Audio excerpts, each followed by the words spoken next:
current study depicts. And we have confirmed with the county, both through their planning department as well as engineering, that our plans are effectively approved and that the county does want to see the left turn movement into the proposed site access to operate as protected with the green arrow, as well as permitted when it's just a green ball for all movements along Howard Boulevard. So some good news in that respect. So when you originally testified, we had that as we testified the report that it would be a left turn left arrow only 23 seconds. Correct? Is that As protected. as protected for 23 seconds. Yep. And then for another 47 seconds, it would be a green left arrow with no traffic coming the other way. That's the notes that I have. It's the other way around, Mr. Chairman. It would be 27 seconds of green arrow, and 27 seconds. and southbound approach would get the green arrow and green ball. Jay, did you want to say something? 23. Excuse me, 23 That's seconds. what I just said, 23. Yeah. I was just, I said 23 seconds. Okay, so it's 23 seconds of green left arrow protection, and how many seconds of unprotected? You wanna? You have it up, Jay. The 47. That's what I have in my Yep. notes as well. So it's 47 for a total of 90 seconds. That's the 70 for Howard, and then there's 20 to get the people out of the site access, then you get them out. Correct. Just to clarify, Mr. Chairman, you have the numbers right. I think it's how you describe what was happening when the 47 seconds that needs to be corrected. Okay, you wanna just touch on that? You have a question on it? Yeah. In terms of the county's not approving anything. They're just saying in this situation, they'd rather it be a protected left-hand turn. Right? They haven't said, oh, let's do this, or that's a good idea to put a left-hand turn there. But if you're gonna put a left-hand turn there, then it should be a protected. No, That's essentially what they're saying? No, the county has approved the plans, which show protected and permitted left turn phasing for the left turn movement coming into the proposed site If access. this is approved, if this project is deemed to be approved. The county would need to approve it, and this body would have to approve it. Correct. That's all, I just wanted to make that clear with the. Correct. Yeah. The county approval separate and apart from any action this board takes. You're welcome. So with that, I'll move on to some of the outstanding items from the last time I testified. Chris, I believe you have some handouts. We might as well start with, there was a question by your traffic engineer regarding the traffic volumes for the Route I-80 eastbound on-ramp. Which report are you referring to? I have two reports, July 17th, 2023, and August 31st, 2023. Which one are we tackling, and which one are we asking questions from? Well, I'm gonna give you a handout, Mr. Chairman, that clarifies and provides the answer to the question that was asked. This is actually question from July 15th. Oh, from July 19th, and it's not memo? Yes. And I'm gonna ask Mr. Desario to identify this and mark it as A32. This, the one they just handed out, 832? Correct, Mr. Chairman.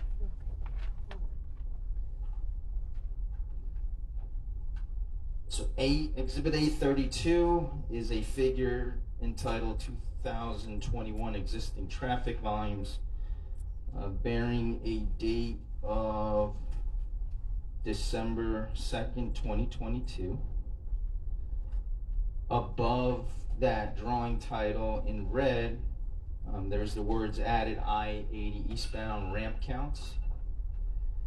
This figure depicts the unadjusted existing peak hour traffic volumes that are depicted in the traffic study last revised May 18th, 2023, which is the most current version of the traffic study as part of this application that's before the board. And if you look up towards the Route 80 interchange, towards the top of the figure, there's a red arrow that extends to the right of the figure, and it connects with a circle that has a straight arrow and a right turn arrow. And next to the straight arrow, there are the numbers 391, and then in parentheses 828.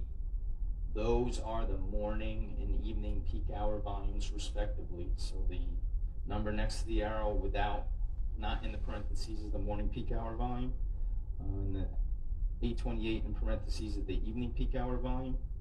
And then the right turn is the I-80 eastbound on-ramp movement.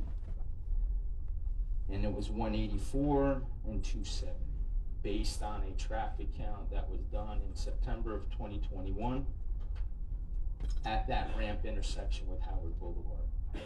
If you look at the other volumes at the other intersections, based on all of the volumes that we've compiled to create an existing condition as it relates to peak hour volumes along the Howard Boulevard corridor, the on-ramp volume and the through volume at the on-ramp intersection more or less are consistent with all the other volumes in and around the interchange, as well as to the south along Howard Boulevard.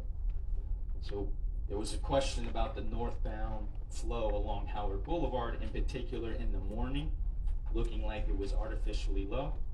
But given this additional information, I would respectfully submit to you that the on-ramp volume, the through volume at that on-ramp are consistent with the volumes along the corridor.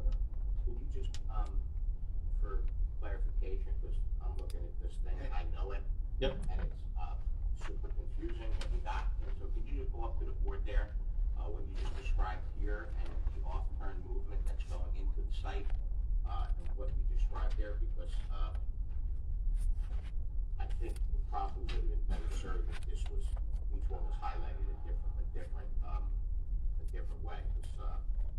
I thought the red would stand out. Now I'm colorblind, so it doesn't stand out for me, but I thought red would be good color for everyone else. If you can entertain me and just Sure. show that. If you want the pointer, I can give you one. No, I got one, although I will admit it is not as bright as yours. Okay. But if you can see if you can see mine, What I just described.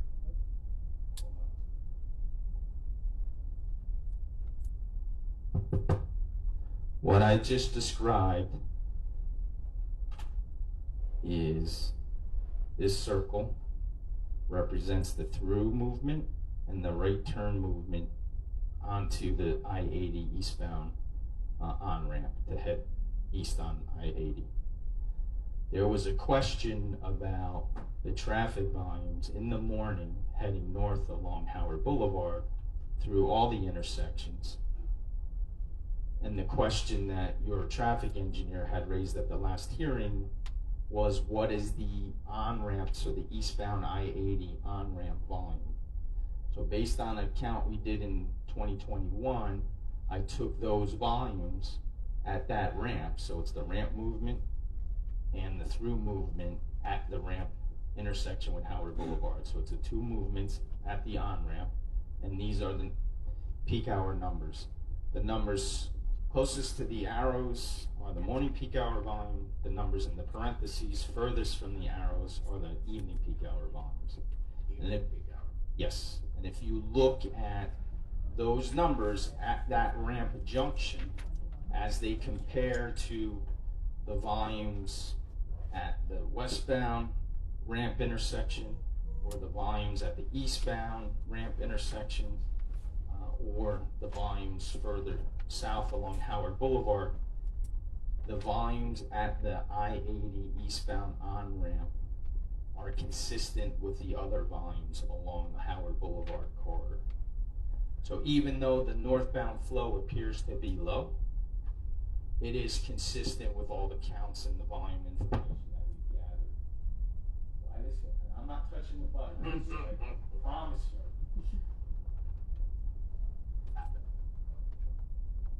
I know it could be a battery again. Hold on. I'm gonna start. That's up, yeah. We'll get,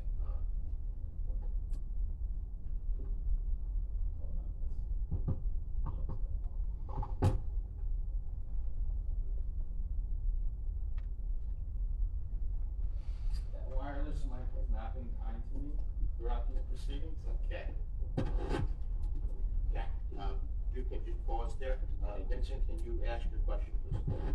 Sure, I think you covered this a little bit before, but this is 2021, COVID.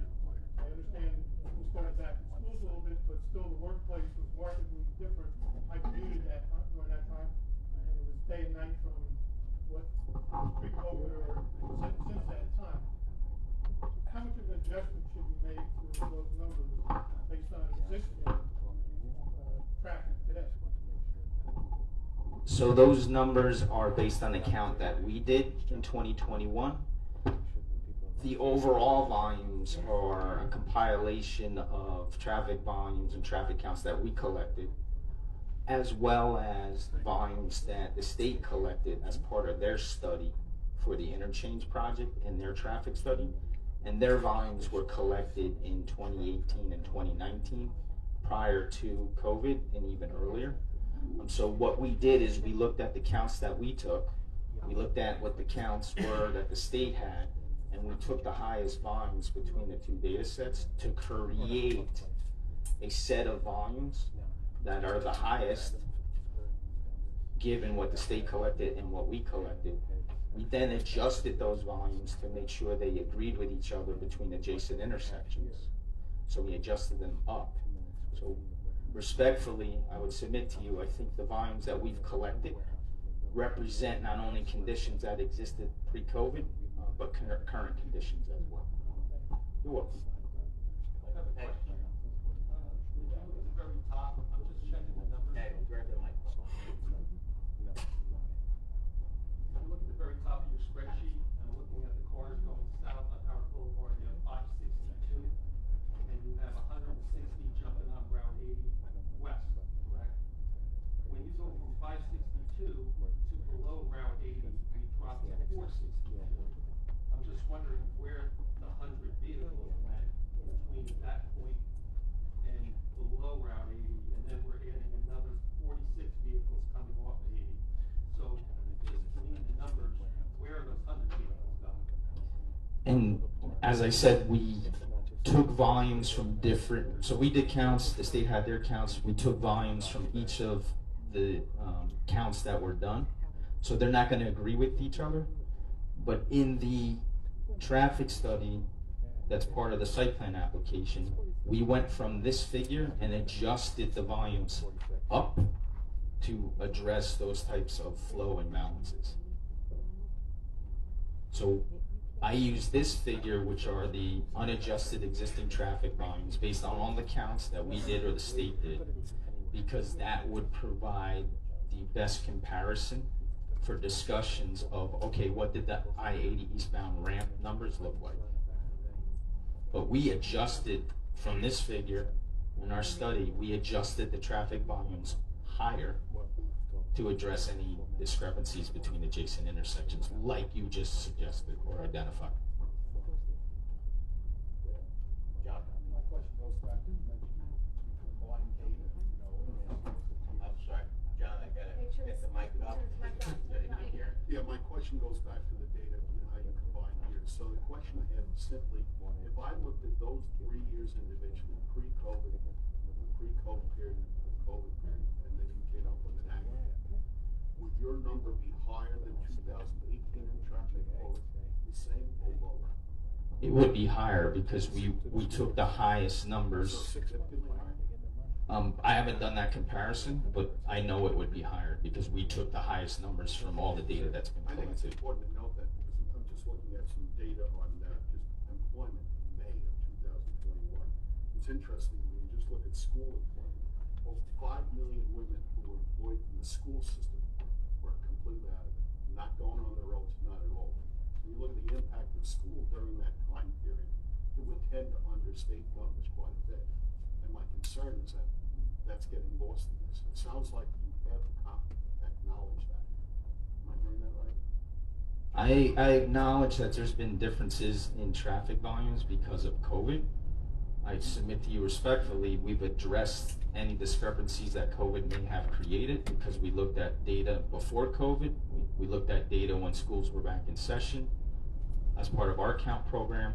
And then we took the highest numbers from both data sets to then create artificially a set of volumes that never existed because they were counted at different times, but then we adjusted everything higher. 20% higher. I'm trying to get a sense of magnitude of the difference is what I'm going at. It's probably on the order of 10 to 20%, but I don't know the exact number. I'd have to look at it. And again, these, all of these graphics are years old. So, I mean, we're, pushing a little bit behind. There needs to be an updated count, so we're not guessing or assuming or taking a higher percentage. We need actual data that sits in front of us. Bob? And, correct me if I'm wrong, but it doesn't include these numbers. The additional 1,106 vehicles that would be going in and out of your proposed facility. This figure does not. Right. Other figures do in the study, and that's what we analyzed. This isn't existing, 2021 existing. Right, So so what, you would be adding 1,106 vehicles daily to that number. These are peak hour numbers, so would it be that? But on a daily basis, yes. So, Jim, I'll get to you in a second. So, the 1,000, that would only be in time, we have to break that down for each sheet on both sides. So we don't just throw numbers out there because it's a large number. The site per day trip is gonna be 4,306 trips per day over a course of 15 hours, just for the record. Mr. Rudd. Will we get any, data from the state's plan as well? I did not provide that to him yet, Mayor. There is a part of my testimony tonight that will address that because there was a question of whether the state accounted for this site specifically. So I will testify to that. We have another handout. But certainly I can make the state's report available digitally. It's almost 300 pages. But I can assure you that the state did account for this site. Just grab the mic just so everybody can hear. A lot of people, I apologize. Welcome.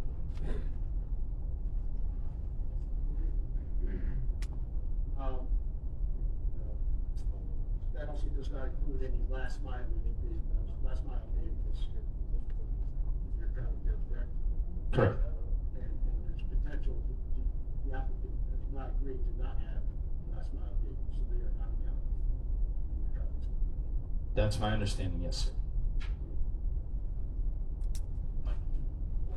Just, I don't get the numbers you're saying, you took it, you made them higher and trying to get a fair assessment.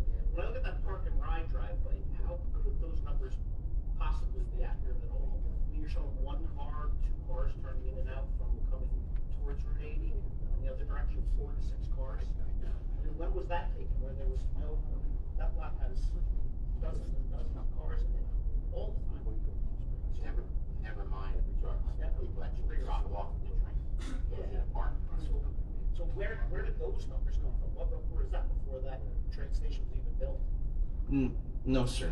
Those numbers came from both the state's data collection and our data collection, and we took the highest numbers between the two. Okay, I mean, just from lives, I think I understand what Mr. Domenico is saying. He's looking at this number here, but Mr. Domenico, are you also looking at they all add up to about a dozen or so? Yeah, there's one, well, it's peak and then peak in the afternoon, so it's 1 or 2. The other way it's 4 or 6, and then it's 9 and 3. Right. So we're looking at, I mean, when you're looking at the second numbers, it's 9 cars coming in from every direction.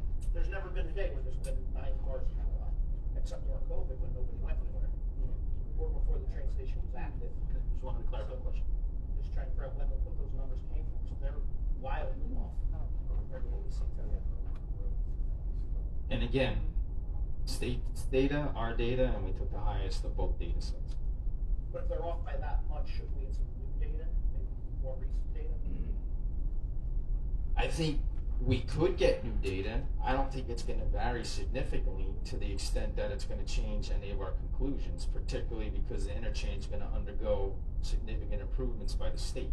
The park and ride intersection, or just go off ramp Route 80, westbound? No, the park and ride driveway is going to stay the same, but you're going to carry a full two through lanes underneath the interchange, and you're gonna have left turn lanes off of Howard Boulevard at the various on-ramps, both northbound and southbound, depending on what ramp you're talking about. And as we discussed at length at the last hearing, both off-ramps coming onto Howard Boulevard are gonna be wide to provide additional lanes. Particularly the westbound one, which I think there was a lot of discussion about, will have double left turn lanes to take you south on Howard. So obviously our opinions are different from the board and what's provided here in front of us, because I kind of feel the same as the board members. That's one. Did you have another handout that now shows your count, 4306 per day on this site from peak hours, off peak hours? Because I look at this here, and I travel here as well. I leave a little earlier than most people, but numbers just seem to be a little bit light. I know you keep saying you're going to the high of it, but you know, I'm just I'm questioning the actual number. So I just want that for the record, because I think we do need to do a updated report or account, regardless what the state has, regardless what the county has. Everybody that sits on the board probably commutes on Howard Boulevard throughout the day. And I can tell you that the township busy. And when I look at the one, so on the red arrow, Dan, when you say it's 828 that are in evening peak, that's the evening? Yes. Hour? So we're gonna take that from what, 3 to 8? That's traveling north on Howard Boulevard and getting up to Route 80. So you asked where the figure is. It's figure 6 in the traffic study. So it's not a handout. It's part of the traffic study itself. Those are the 22. It is page 17. Excuse me, 18.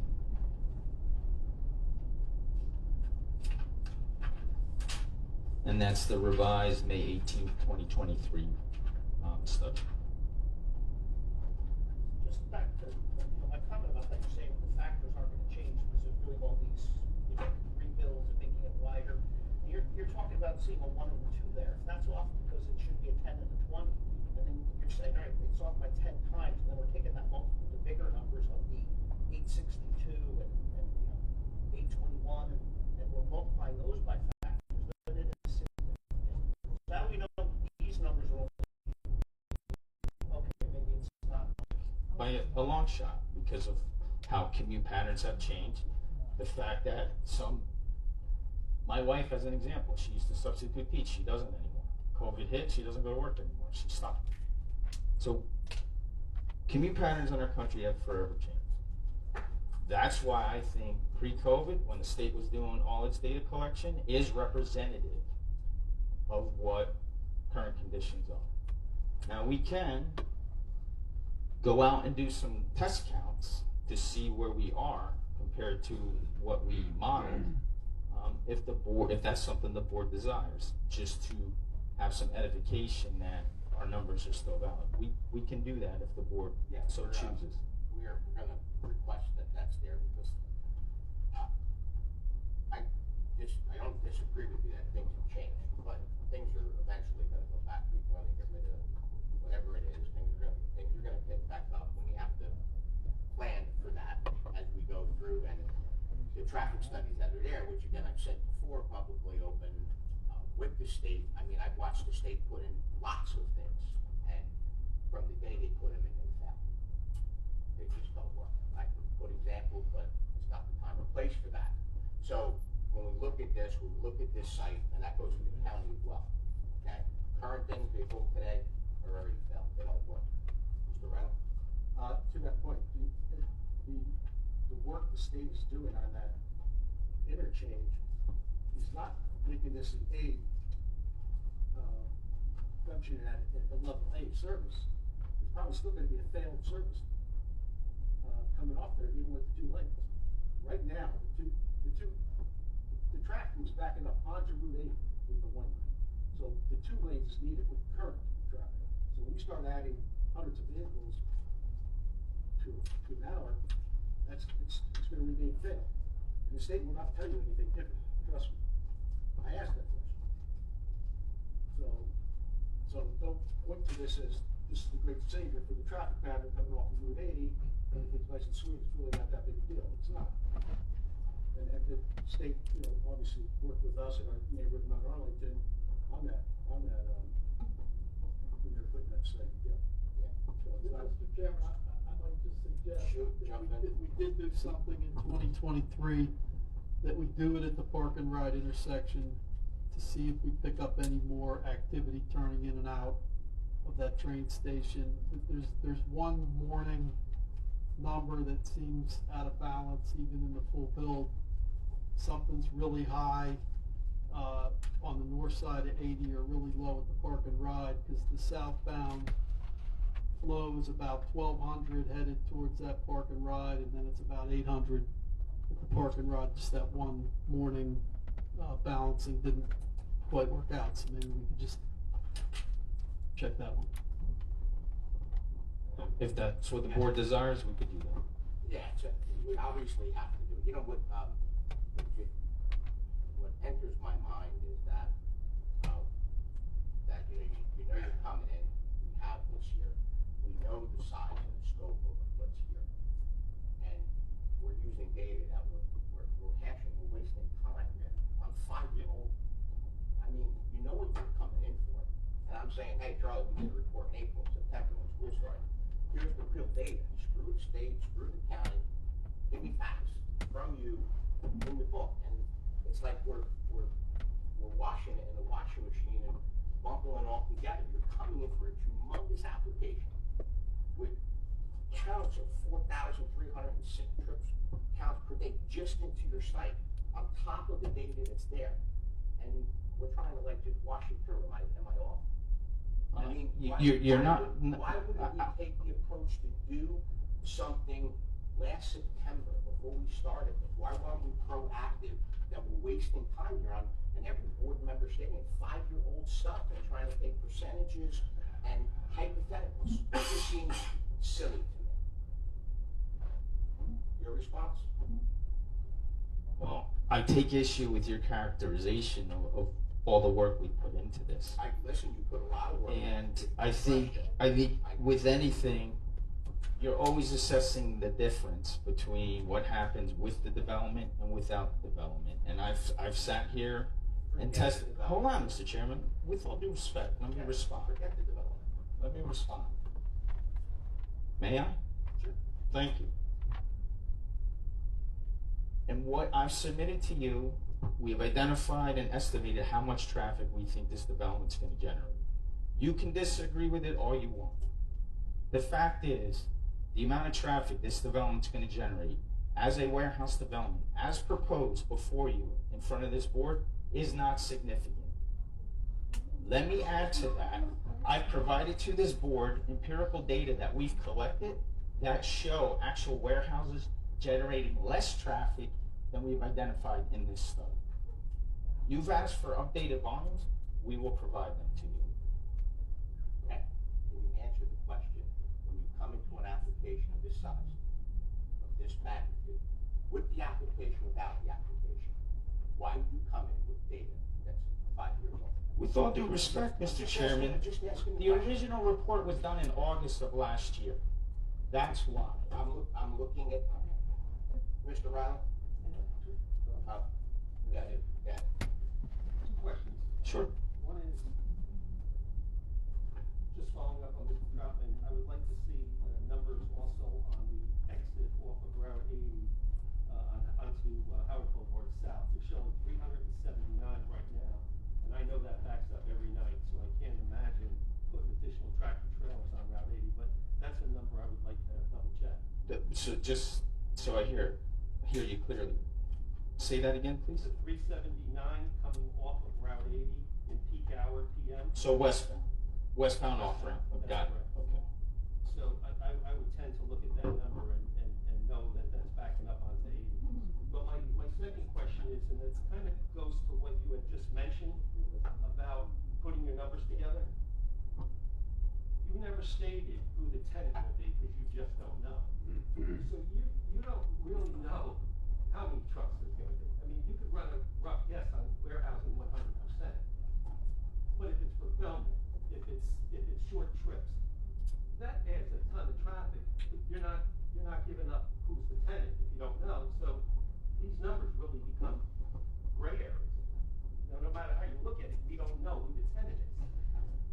And respectfully, what I testified to previously is we used warehouse trip rates that are published that all traffic engineers have to use.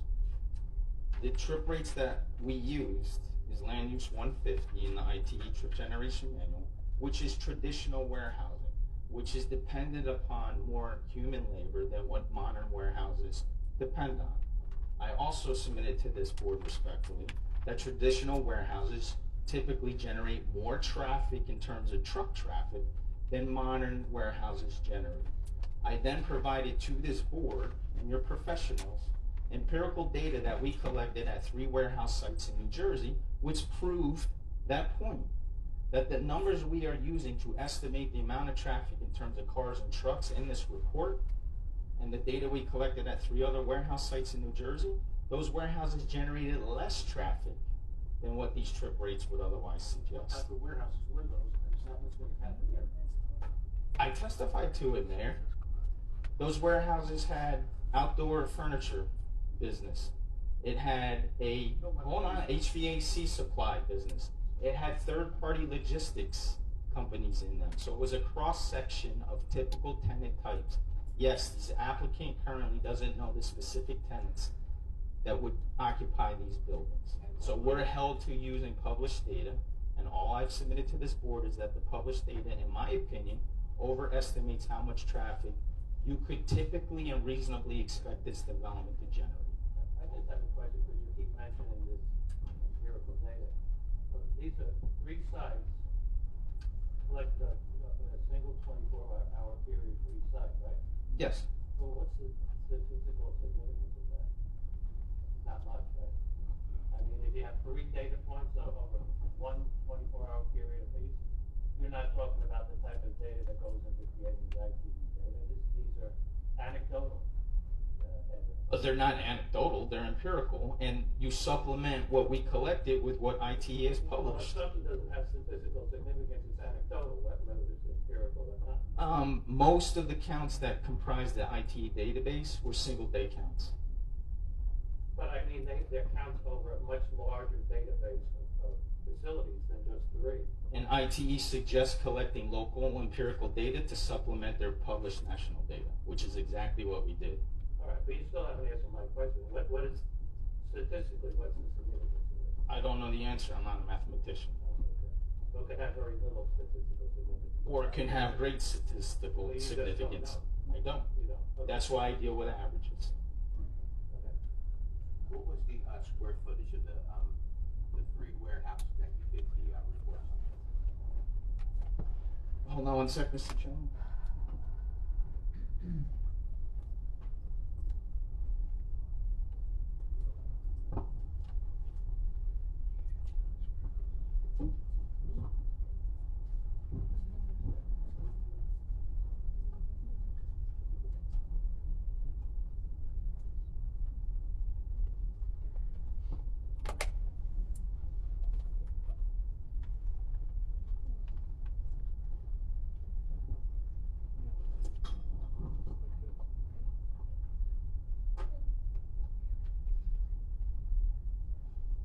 Give them to me one at a time, that would be great. I didn't hear you. If you can give them to me one at a time, that would be wonderful. Sure.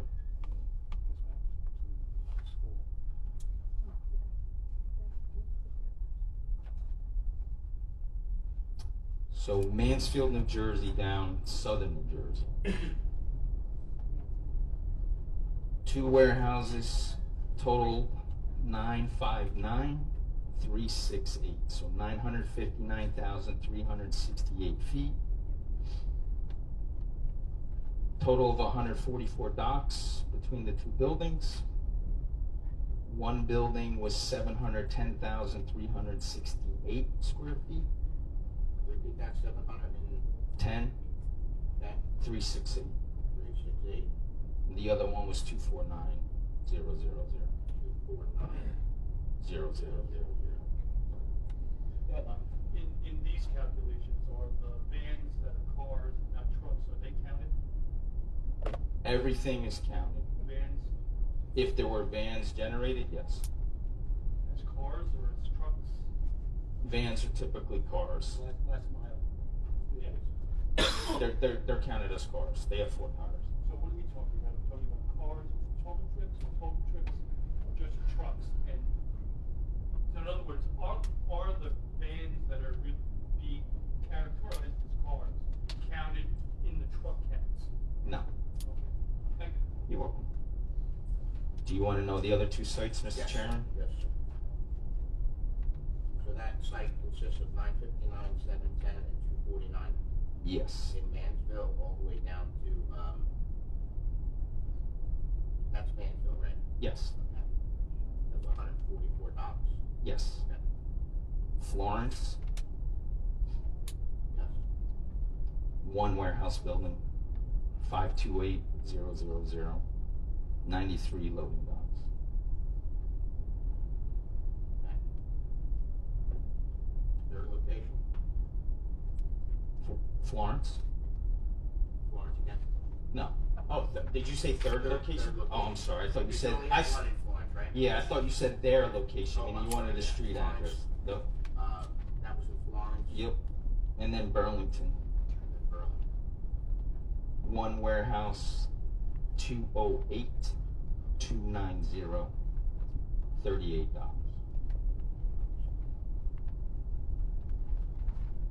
Okay, can I ask when we look at the 1 warehouse of 144 docks, it's actually 3 warehouses, 959, 710, and 249. That, I would say, is pretty, a bit closer to, probably one of your larger buildings, maybe just over, but the other one seemed to be a little bit small compared to what you're looking to, build. So if we were doing a traffic count, a traffic study from a building that's only 208,000, I think the lowest one, from 208,000 to 90 with 38 docks to what's proposed of 2.5 million. Is that?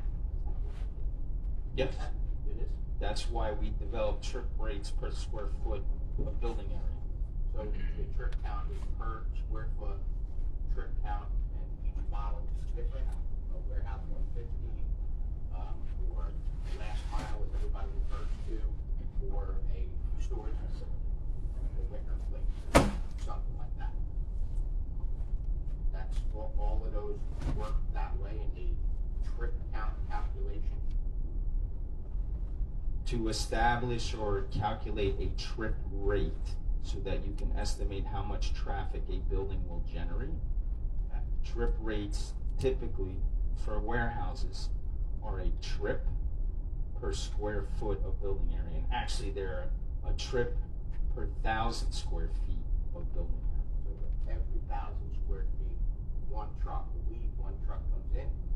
Is that? No, it's not. It's not 1 truck comes in, 1 truck comes out. There's a trip rate for trucks per 1,000 square feet of warehouse building area. There's a trip rate for cars. Car trips per 1,000 square feet of building area. The trip rates vary depending on what you're trying to calculate. So there's a trip rate for a morning peak hour between 7 and 9 in the morning, an evening peak hour between 4 and 6. There's a daily trip rate over 24 hours. And then I'm sorry, Bob, and the trip rate is based off of whatever type of facility it is. Is that correct? Is there different calculations for that? Trip rates vary by land use. So what we used was land use 150, which is more traditional warehouses. There is another land use category, which, don't quote me on the land use number, I think it's 154, which is a high cube warehouse, which is more representative of what the typical tenants would be going into these buildings. We elected not to use that trip rate because we wanted to estimate higher trips for this development. So we used the 150 traditional warehouse trip rates. There are other land use categories. Fulfillment center, think Amazon's big mega buildings. Delivery station, you could use a parcel hub land use, which is basically like a UPS facility. So those are published trip rates as well. Bob? You're good? Mr. Riley? Are you going to be should we ask you to include last mile delivery counts, traffic counts into the study? It's possible. I would certainly like to see more clarification when I see trip counts of the breakdown of cars, vans. I would like to understand how many possible panel meters are going to be going into a facility. Counting them as cars doesn't give us an accurate picture. I'm sorry. No, you're right. I think that needs to be clarified from us. When we say van, because we're thinking of your typical Amazon delivery van. That's what we're referring to. So those take multiple trips and are in and out constantly. That's not being accounted for. It's a car that's going to be going to work and leaving. So they're not the same. So those counts are much higher, and we didn't take that into account at all, according to your testimony first. Second, even though I made a statement, and you didn't follow up with it, and I should have asked. You know what the intersection, what level of service the intersection will be at Route 80 after the work is done? Yes, it's in our study.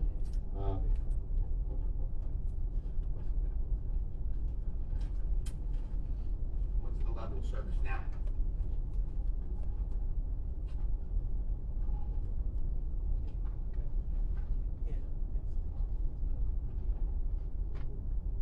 So again, referring to the revised May 18, 2023 study, if you go to page 24,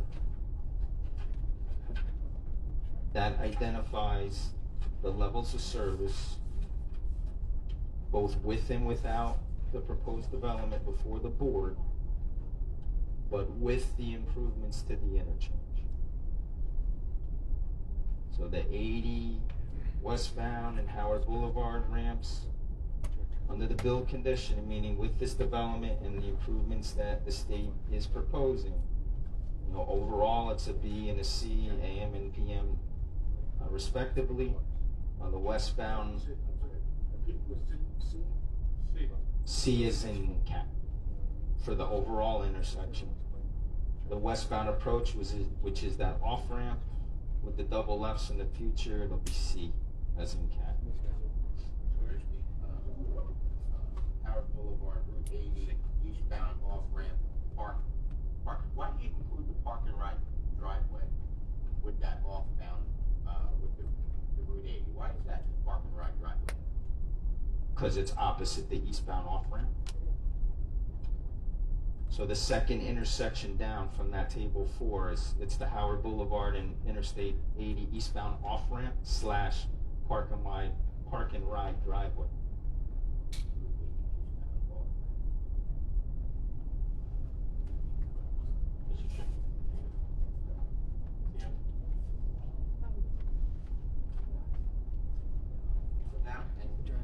So the house, the off-ramp now, Route 80, is this today's data? Or is this with the warehouse? It says table 4, warehouse redevelopment, intersection capacity, analysis summary, right? That's page 24? Yes. Okay, so that's with the new intersection that's there, with the improvements that are done, or without them being done? So there's 2024 no build, and there's 2024 build. The difference between no build and build is the traffic that would be generated by this proposed development. In both cases, no build and build, the interchange improvements as proposed by the state are in place. Okay, so it goes from the no build to the build.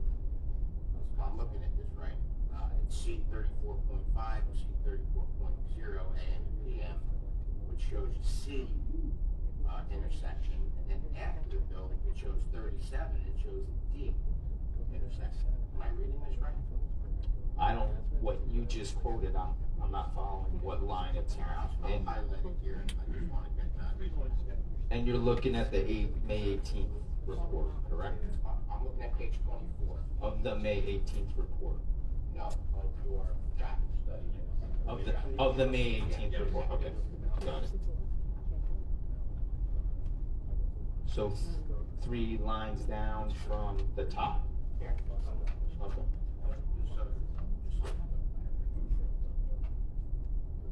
Oh, okay.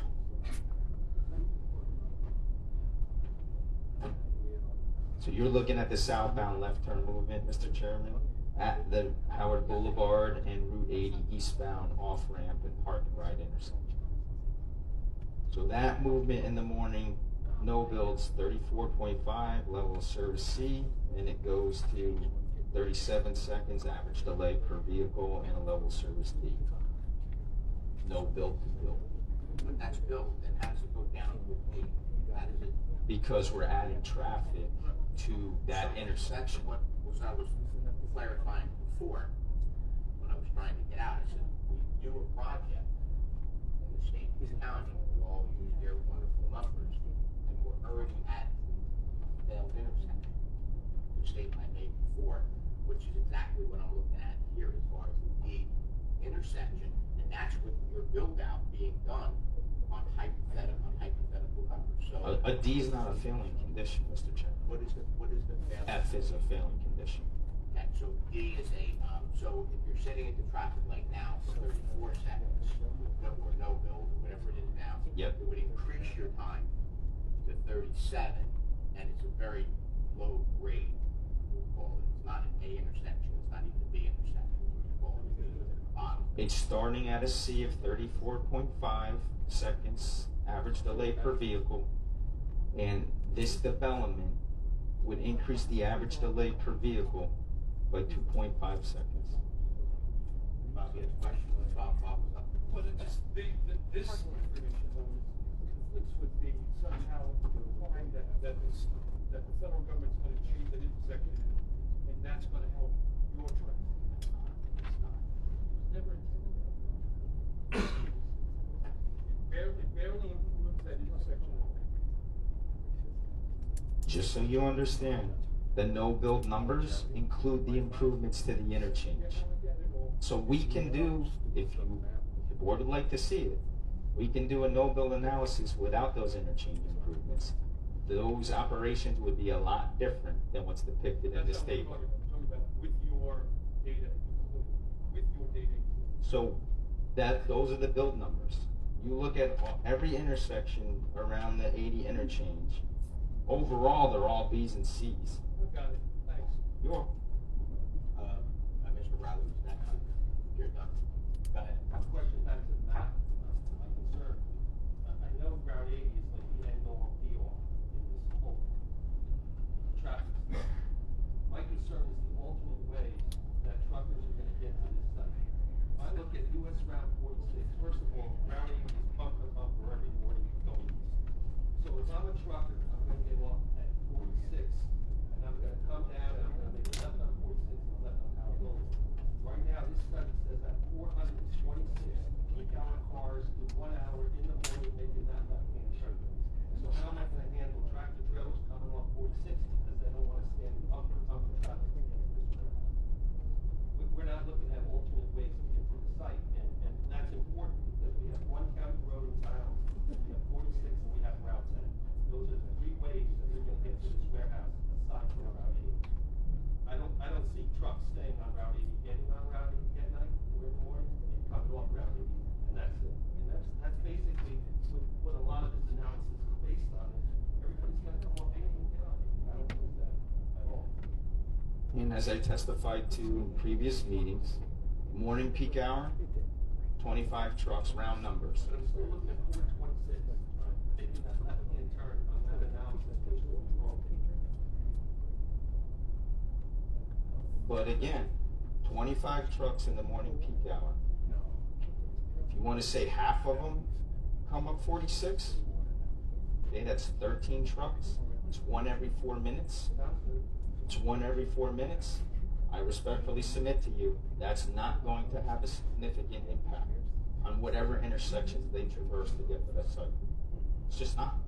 So I have I'm sorry. I apologize.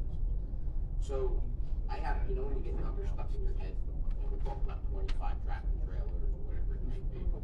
I took the common sense approach and I took the 4,306 trips per day. Is that a fair number? That was the one that was on the record, it came out over here. Yes. And we talked this, and I then divided that by an easy, I think it was 15 hours. That's how you don't use base as 24, but I believe I was corrected and it's based off of 14 hours, is that correct? If I was just to Those numbers are based on what typical warehouses, traditional warehouses would generate over the course of an entire day. What the actual operating hours are of individual tenants in the warehouses that created or comprise the empirical database that all that numbers are based on, I couldn't tell you. So I asked the question last time, 4,306 trips per day out and into the facility. And I divided that by 14. Is that fair? Am I wrong? Am I off? I just don't know how this 90-second light, as we discussed here, how is it going to work? I asked that last time. I haven't gotten an answer. How does that function work? How do you get 4,306 in and out? And we're talking about 25 tractor trailers coming up 46. All right, if it was 25 tractor trailers, no brainer. I have a number stuck here in my head, 4,306, that are going to be coming in and out of this site all day long, based over 14 to 15 hours. And if I divide that simply, it puts over 300 vehicles an hour, truck, car, van, motorcycle, whatever you want to call it, moped. And I just don't know how that works, going out with a 90-second light, however you want to do, 23 seconds in, 47 seconds, whatever it is. Can you explain that to me? You have a question, Sam?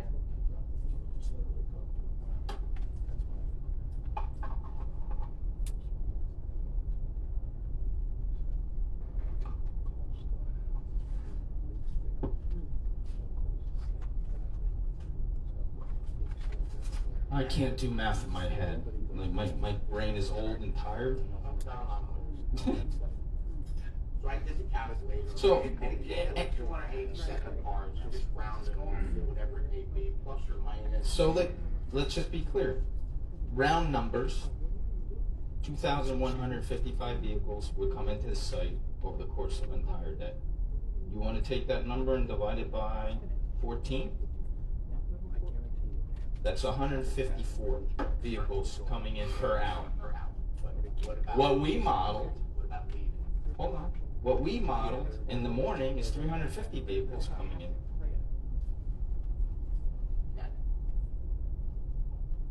And 185 leaving, for a total of 535. So to answer your question, how this intersection is going to work, we analyzed the intersection in our traffic study. And as I indicated to you at the start of this hearing, we analyzed it with only a protected left turn. So we're right. When in actuality, it's going to run protected permitted. So if you look at our study and go back to that table 4 in that study,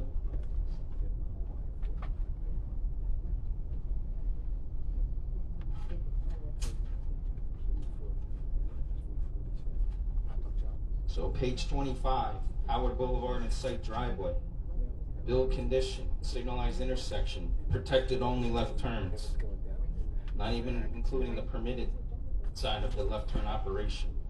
B level of service, 18.4 seconds of delay for 350 vehicles coming in the morning, of which 25 are trucks. So way more than your 14 hourly average of the 255 over the course of a day. Mr. Chairman, when you started your question, was it based on the fact that we used the 25?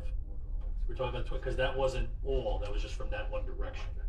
I was trying to get. I think that was the confusion. As you hear, people are going to come, and they are. You know, you live in New Jersey, people will come from any direction, you know, to get into any site, so they don't have to sit in traffic, they don't get caught at the light. I take every shortcut I possibly can. So I get where that's coming from, and they're coming to 46. I was just trying to understand the full mass of the 4306 in, out, up and down, left, right. At 2 o'clock in the morning, most people ain't gonna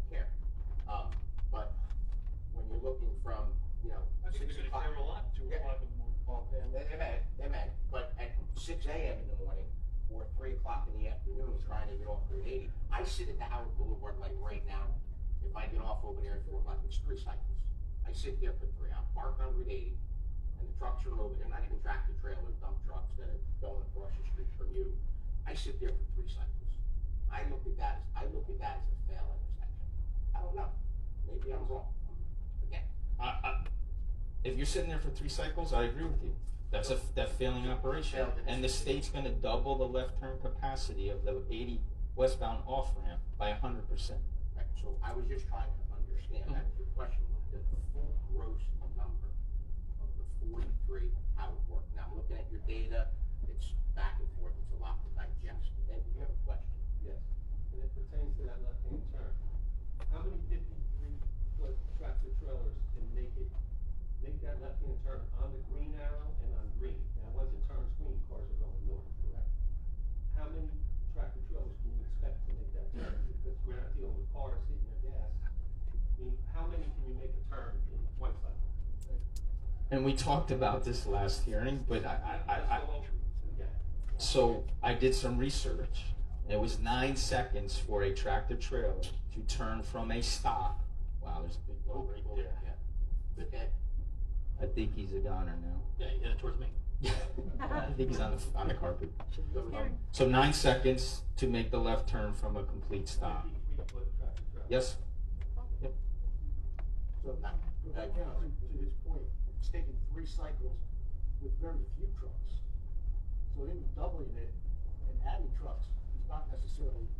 I think we're talking about 2 different things, Mayor. I think the gentleman was asking about our site driveway. Still dealing with the exit off 8 and that left. Yeah, I thought that's what the chair was talking about. I was talking about the left Left onto Howard Boulevard. left on Howard Boulevard. Yeah. He's talking about the left into the site from dead stop over there. We The talked new about- signalized intersection. Right. And as we talked about, you're correct, Dan, we did talk about it, I have it 9 seconds.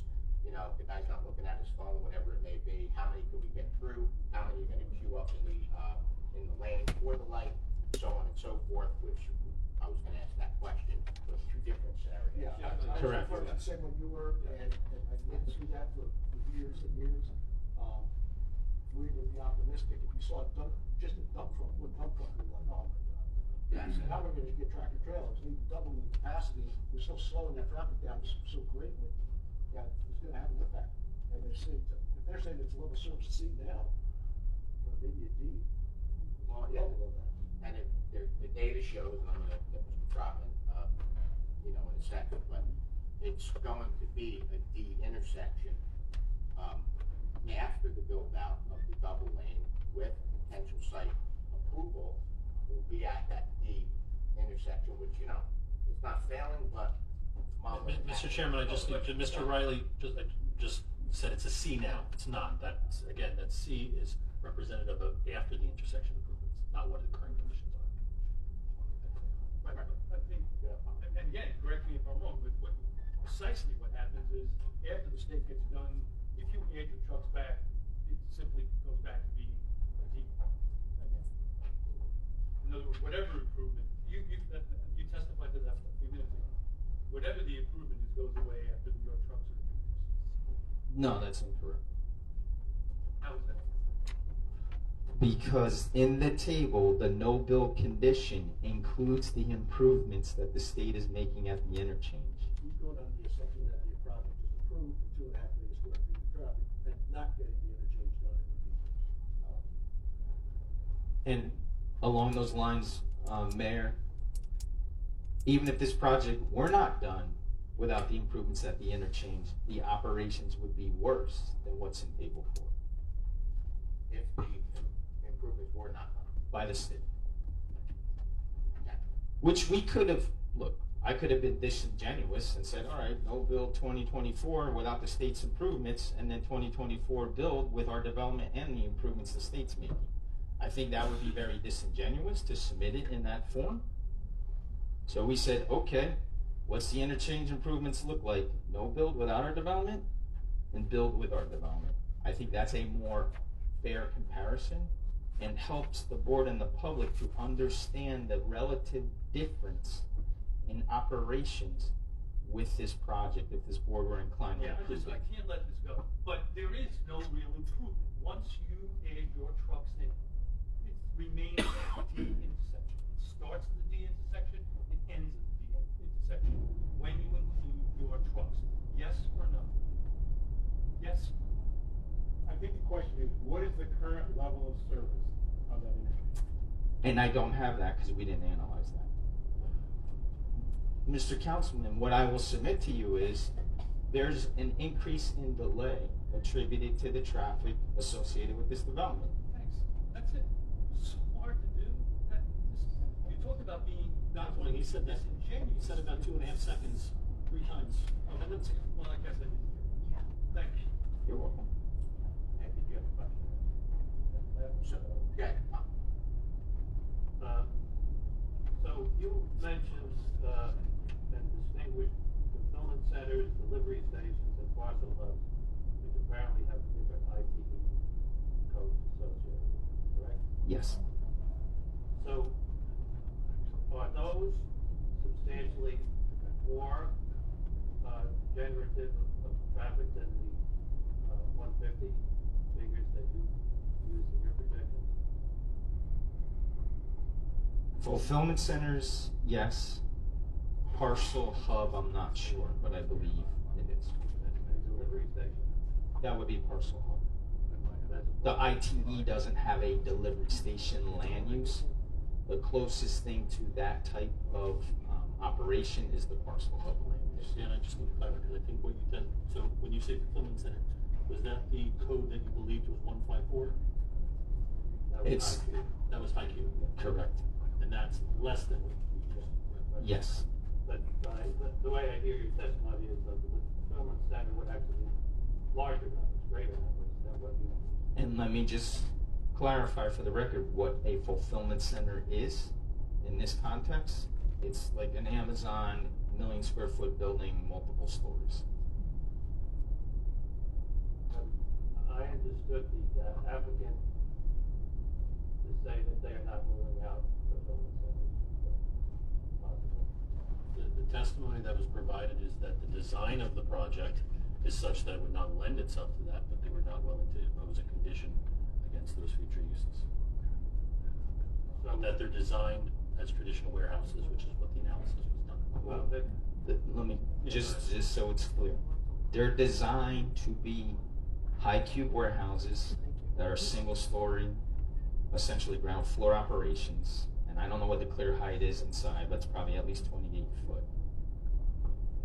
When I use the term fulfillment center, think of Amazon buildings.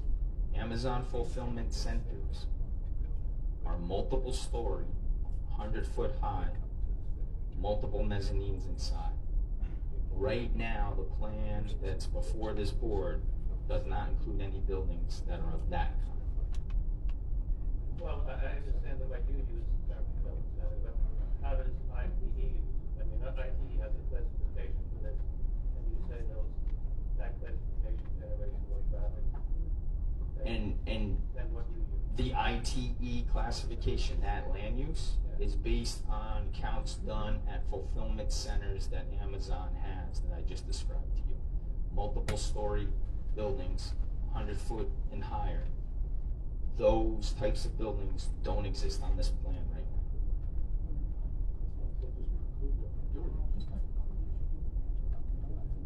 If this applicant came back before this board and said, yeah, I want to switch out these one-story buildings and put in a multi-story building, yes, I would agree with you.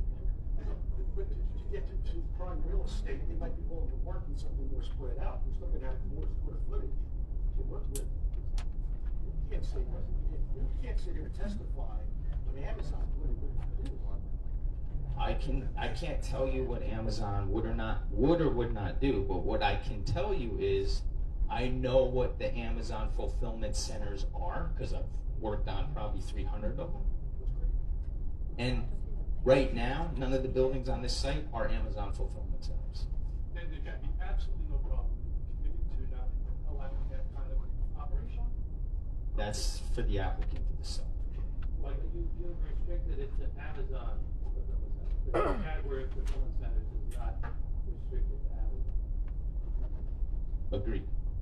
So those characteristics that you point out that would go with an Amazon fulfillment center might not go with Alibaba fulfillment center.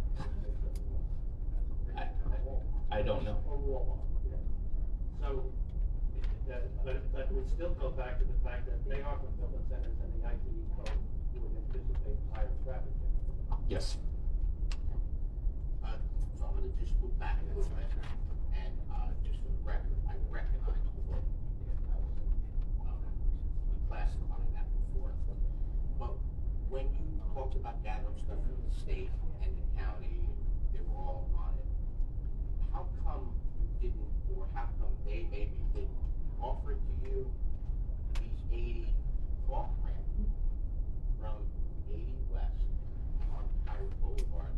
Told the mayor that you didn't do any analysis on that, but if the state was doing a traffic and doing an improvement there, isn't that data available and being coming into this site, and that is probably probably 90% of your traffic, maybe 75% is gonna come that way. Why wouldn't we do the data on that before coming here so we can get all of these things together? Why would we do that? The Route 80 westbound off-ramp is part of our traffic study. We did analyze it. What I didn't analyze, because you don't analyze these kinds of intersections, was the I-80 eastbound on-ramp at Howard Boulevard. That's called a diverging intersection. There's no conflicting movements. That's what we didn't analyze. We counted it, but we didn't analyze it. What about not knowing the level, what ball you want to, the level of intersection, what it is now, and what it, obviously what it would be with the build out, but what is it now? Can we get that answer of what that level of intersection is? And I don't know, maybe I'm not in the loop. When is that project slated to be done? I've watched the state and the county postpone improvements for decades. How do we know, if we know, that this actually goes? Is it hypothetical, or is there a plan that I don't know about that they're shovel ready? So I testified at the last hearing, and I'll reiterate it for everyone's benefit. The last indication from DOT is they're going to bid this month. They're projecting a start of February 2024 with a target completion early 2027. But there will be incentives in there for the contractor if they do finish the project earlier. So DOT does expect a completion time that would be before early 2027. I have those 2025, 2026 off ramp, that's a 30 intersection to be completed. So they're putting it out to bid? Yes. Put it out to bid to get the improvement. Again, I've watched multiple bids with county and state projects. This is mean it's gonna get done? Does that mean the money's already allocated and put in play? My understanding is the funding has been allocated for that project. Now, you are correct, Mr. Chairman. Things happen, so nothing is guaranteed. All I can tell you is the latest information that I'm aware of that came from the state when we inquired about the status. What I just conveyed to you is the latest information that we have. Mr. Trump, I asked a question before. I talked about the 4306 per trip count per day. Can you give me your professional opinion of how it is? I understand the trip counts. I understand if a van is expressed. The board is, some of these numbers are a lot of numbers, and some jive, some don't jive. Explain to me how this works from your perspective. So I looked at an hour that had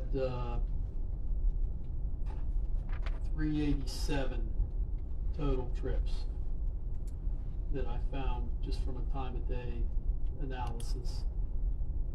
And that was, of those 387, there were 214 entering. And that peak hour AM? No, that was actually like an early afternoon peak. So which report are you going? Yeah, actually, let's just look at their number, their inbound number that they analyzed in the Now, morning. which page, give them a page or an appendix or whatever it is that you're reading off of so you can follow. Page 13. Page 13.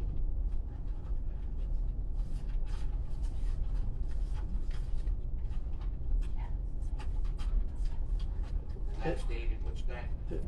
Page 13, table 1, the big fat report from May 18, 2023. Okay.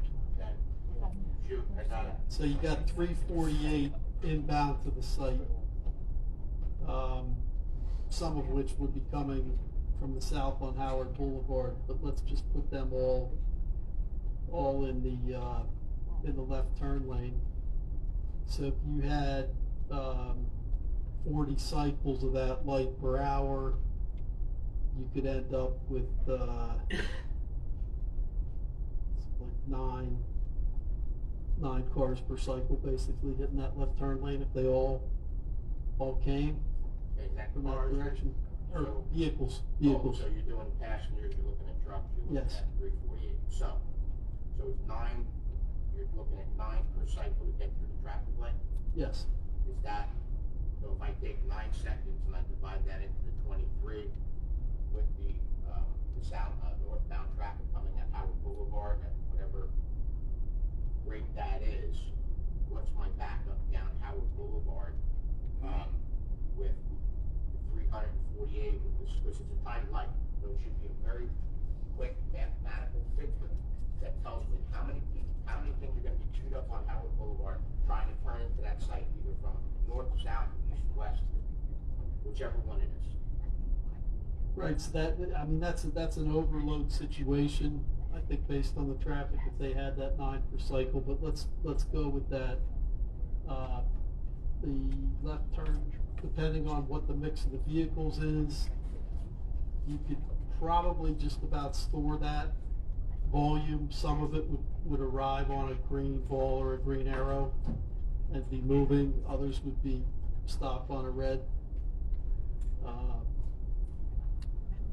I think the initial question you had was the startup of a fully loaded rig on red And at that Dan location. testified to 9 seconds. Do you agree with that? I 9 seconds is a real number. I No. travel the roads in New Jersey, and I watch them come out of Town Diesel from a dead stop on a flat surface, and I come to a complete stop on 46 when they're trying to cross the road. right. And then when I sit down in Necton, another wonderful state, that circle that went to a turn, I mean, I sit there for multiple cycles. Right. So I'm just trying to understand what I do day to day with professionals' analysis and the traffic that actually happens on the roads. And it doesn't jive.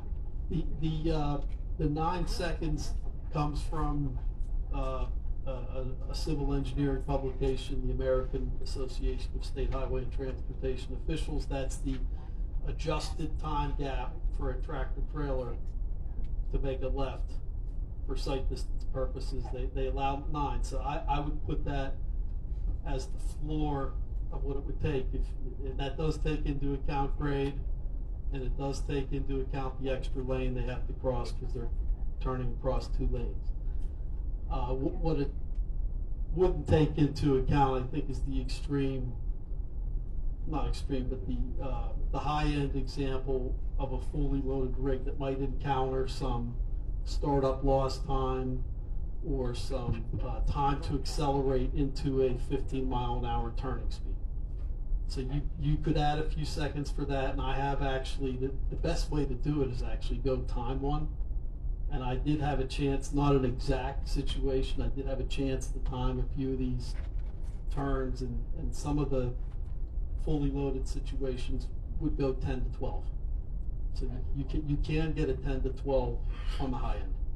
So if I even take the split and you're talking, I don't know, nine trucks, not 9 vehicles, we'll call them trucks or cars, 9 vehicles per cycle of traffic light. Right. And, trying to lay it out as simple as I can to the board and the public. So I got 9. So say I pick 4 4 of them is trucks, and the rest cars, and you're alternating. I got 23 seconds and then 47 seconds of a green. What type of backup am I gonna get down Howard Boulevard? In that situation, you would have a backup. It is a high, I think it's a high number to expect per cycle, but Work me to the number that doesn't give me a backup. How do you work to that number? How do I get to a point where you say, hey, listen, if it's here, if there's a, if we had a longer light, if there was another turning lane, if we had longer time on the light, or longer on turning lane, how do I get to that? How do I get to that? I don't agree with what I see. So I'm trying for someone to explain it. And it's no disrespect to you, but I don't get it. at that point, I'm gonna be queued up on Howard Boulevard. I mean, I'd have to run that specific scenario, but I just looking at what I would expect as an average per cycle, I would see it being 2 rigs in that, you got 40 of those an hour, 40 cycles going on an hour. If you have 2 in one cycle, that's 80 rigs in an hour, which is extremely high, compared to the numbers that the IT comes back with and the research comes back with. Okay, so are you saying we're not gonna be queued up on Howard Boulevard? No, I'm not going to say that. We have not disallowed the high-end generators. Besides the IT, how can I not get simple answers to pretty basic questions? I don't get it. I sat with the county engineer one time and he gave me the whole model, the whole thing, and it failed. It didn't work. I go to the guy, I said, look at it this way, and it didn't work. So I'm just trying to understand that, and I'm trying to understand it as a community, as a board member, and for the public. Explain to me how it works. I mean, I think it is pretty simple math if you, again, just start with that 40 cycles per hour, right? 40 cycles. Start with that 40 number. 40 cycles per hour. If there was one tractor trailer in every cycle, that means you'd be generating 40 tractor trailers coming in that left turn lane, and their analysis has 26 in the peak hours. So that's over what they have modeled, and you can still store that there. The 2 things I said in my report on this issue were, because this is so, we're in a general development phase, we do not have the details we need about this left turn lane, is that we should look at, would this thing need a double left? Is that a possibility at this intersection? What are the land implications if this were something that needed a double left to address your issue? That's one. Okay, so if you're gonna do that analysis, which could be advantageous to do that, but if we're gonna sit at the double left off of the 80 westbound, and that's at D already, and it increases, it doesn't help to do the double left at turning into the site, right? If we can't get the trucks off of the ramp at grade to turn into the site, why do the double left can't turn into the site? I don't know if that's necessarily true. If you're doubling the capacity to get off I-80, I think you are going to see a material change. Right, which is you're getting out in 1 cycle now. If people are waiting 3 cycles, it should be down to 1, if that's an accurate calculation. All right, so if you get me that answer of how far we're gonna be back up, can you do that math? Have to get someone to do that math? I'm asking the applicant. Yeah, we can do that. That's a vehicle queuing analysis based on the signal timing and the vehicle mix. All right, thank you. You're welcome. Yeah. I just wanted to point out that the first truck's gonna take 9 seconds. If you got a rig behind him and the arrow comes up, that second rig's already gonna be moving, so it's gonna take him less time to make that turn. If I can just comment as well, and I'll be transparent here. I was surprised by that 9-second number too, until I sat and actually counted 1, 2, and did it till 9 seconds. It's a lot longer than it sounds. It is. You know what happened with me? I said, I don't like the car in front of me. I don't like my drink. Take my foot off the brake. And we were trying to go. sitting there, and I'm like, it takes 9 seconds when you get through the light, as long as the cars are right. So I am quite surprised by that analysis as well, and those are perfect conditions. So, I did exactly what you just did this weekend. Well done. Well, 3 cycles of that light. You back up the habit. 3 cycles. Unbelievable. go ahead, yeah. There's a couple other things that, from the last hearing, Mr. Chairman, I'll take your direction if you'd like me to go over them, I certainly can. There was a request for, an exhibit to show the site distance for a truck waiting to make a left turn into this proposed driveway, so we have prepared that exhibit. You're gonna cash that out. This would be 8:30. That'll be 8:30. That one's not getting passed out, Mr. Chairman. I'll put it up on the easel, but it'll be up on there too, so maybe I'll just work off of that. But for the record, this will be marked in as 8:33. Yeah, and for the, Dan, describe what it is. Yep. What? You're gonna get the figure. Yeah.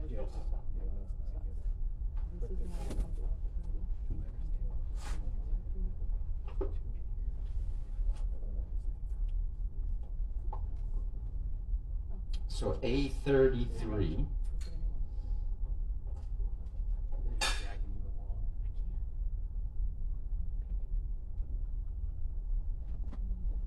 is entitled Site Distance Plans bearing a date of January 11th, 2023. Can you blow that up on that screen a little bit bigger? I just did it on my phone.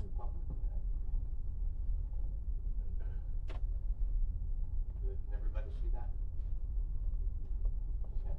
And I know it's a little blurry on the screen, but I'll just go over there and describe what's going on. It's January 11th, 2023.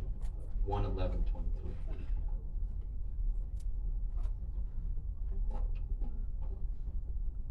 No, bearing a revision date. So the latest revision date is January 11th, 2023. And what this depicts is the proposed site driveway intersection. It's called out as access road for the project coming out to Howard Boulevard to create a T intersection.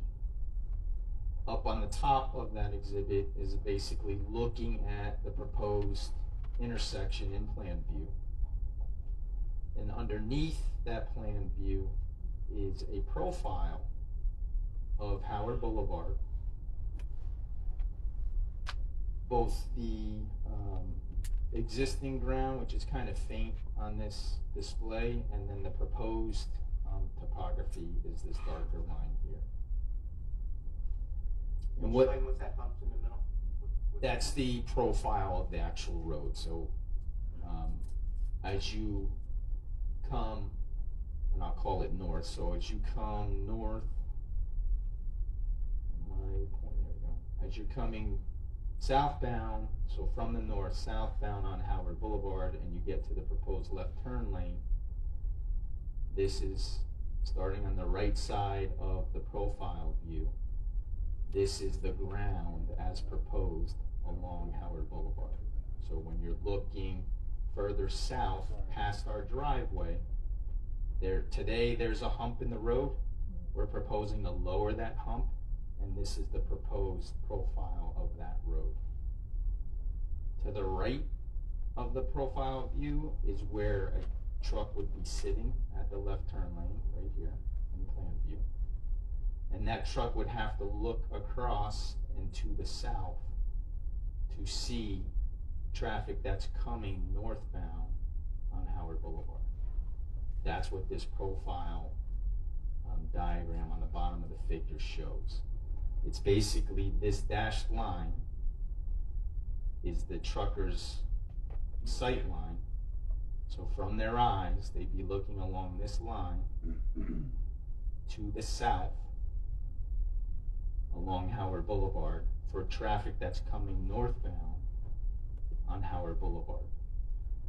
A truck needs 720 feet of sight distance in order to adequately see a car that's coming northbound on Howard Boulevard. So they need to see that vehicle 720 feet away for them to make a left turn into the site. That 720 feet goes back to the 9 seconds for a truck to make the turn, the posted speed limit of 55 miles an hour, and the distance it would take for a vehicle to travel that distance in that amount of time. So it's 720 feet of required sight distance, and the actual sight distance is 825 feet. The site distance, what we have there existing, is not 825? No, because it's very faint, but you can see there's a big hump, a That's big what hill. Your improvement Is- that you would propose in your site plan, Is going to lower that would lower that, that hump. give you the 825, you said? Yep, of actual sight distance, whereas 720 feet is what's required. Of site distance after improvement. Now, that's not state improvement, that's the applicant improvement that you would be applying. Correct. So the applicant, as part of the site driveway intersection proposal, is going to make changes along Howard Boulevard to lower the hump, in addition to widening for a right turn lane coming in, as well as the left turn lane that we've talked about a lot. For giggles, obviously trucks is higher than a car is obviously much quicker. What is the time frame of a car to get through a double lane road off from a dead stop across here? What is that time? You're saying truck's 9 seconds, what would park it? I don't have that exactly, Mr. Chairman, but it's going to be on the order of 5 to 6 seconds. 5 to 6 seconds. Yes, sir. Car is 5 to 6. What is the sight line needs to be for a car? And does it work currently with what's with the hump in the road? And what would it be if you make the improvements? Does not work with the hump in the road today, Work with a car either? correct? A car, van, truck, motorcycle, moped, doesn't work? Correct. Okay. A car, don't quote me on this because I don't have the exact number in my head, but a car is going to be on the order of about 500 feet of required sight distance at 55 miles an hour. And you can see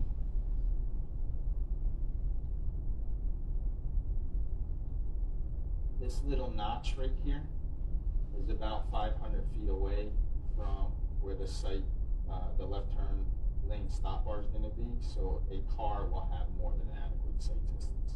A car. Yeah, but In proposed yeah, conditions. in the proposed condition, I'm sorry. One question I'd like to clarify. I heard hump in the road a couple of times. The hump is not in the road, correct? The hump that obstructs the sight distance is actually not in the street. It's off to the side, but that, I believe this is the center line profile of Howard Boulevard. I don't think so. It's a sightline profile that crosses the right-of-way. You know what, Paul? You are correct. I stand corrected. Mr. Burrell just clarified. Along the sight line, so could you pan up to the top, please? So, along.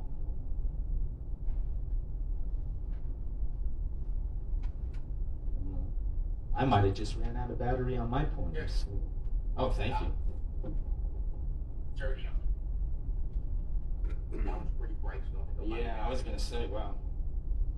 So how do you, Just push that, seven. Right there? No, right on that side. oh, right here. No. Hold it up like that, it's on here, then just hit the green button right there. Oh, the green button, okay. Again, I'm colorblind, so forgive me. The hump and the existing hump are along the sight line of a driver that would be waiting at the stop bar of the left turn lane and looking along this line. So there is a hump behind the road that we would be taking down. So it's roughly here. We'd be taking that hump down, bless you, to provide that clear sight line. And Mr. Chairman, I just wanted that to be clear so nobody thought Howard Boulevard is being lowered for that. Yeah, my apologies. And thank you for this laser pointer. I might have to get one of these. Yeah, pretty nice, huh? It is. You're welcome. So the sight line with the improvement, now that improvement's gonna be off Howard Boulevard with the record on the site. We know what location, I'm sure somebody will testify to that. Is that actually, on that sensitive piece of property that work will take place? You're asking about the location of where that hump is on the site. I'm looking at the profile, but I don't know where that is on a drawing, site plan drawing, and where that work would take place. You can pull up the full site plan and identify that. Through that.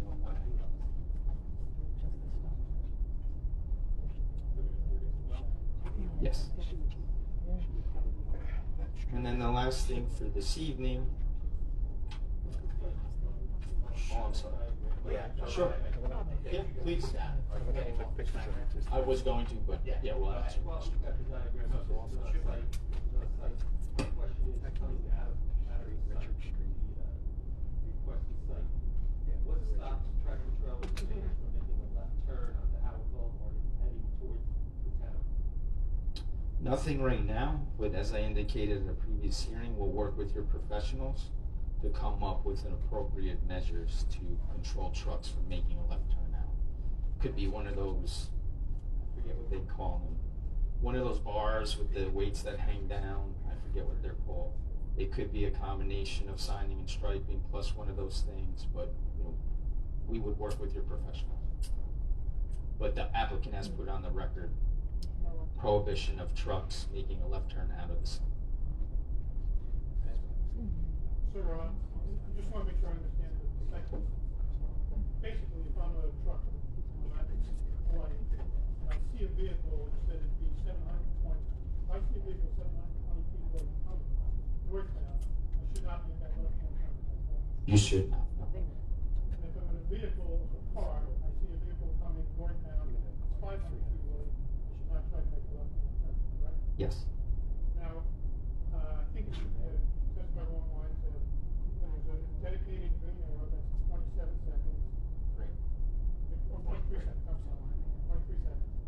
How many vehicles, cars, or trucks can make a left-hand turn in that 23-second period when it's dedicated? Depends what they are, which I'm trying to answer the question. Right, if they were all trucks, let's just conservatively assume 9 seconds a truck, even though the second and third trucks would be faster because they would all be already be rolling to make their turn. Be 3 trucks. 23 seconds? Yeah, if you assume 2.5 trucks. 2 trucks. Okay, so, but you're also saying at that peak hour on page 13 of your fifth generation estimates, there's going to be 26 trucks, 322 cars. Yes. So a total of 248 vehicles.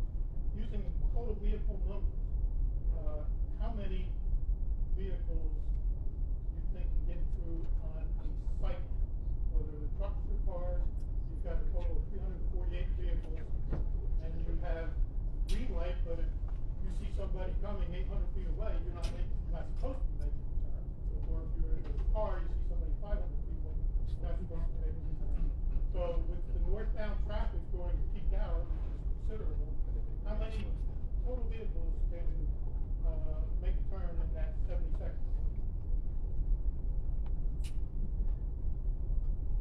90 seconds. Correct. Well, it's 20 seconds coming out. Well, it's 23 and 47, so let's call it 70 seconds.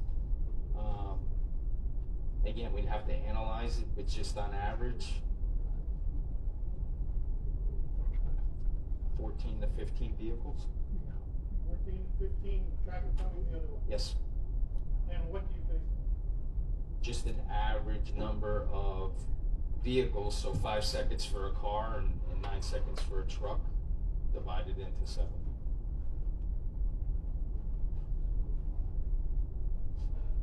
5 cars would be 15 cars would be 75 seconds, so on the You had order. 2 trucks, that's 18 seconds. You had 3 trucks at 27 seconds, that leaves you for 40 seconds. That's 8 more vehicles to 11, 15.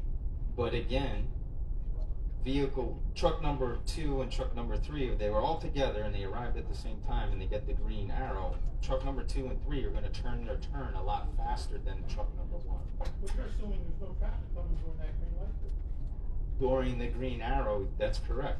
No, during the green arrows, there's no traffic. During the green light, to get 10 or 12 vehicles through, there has to be no traffic coming northbound at all.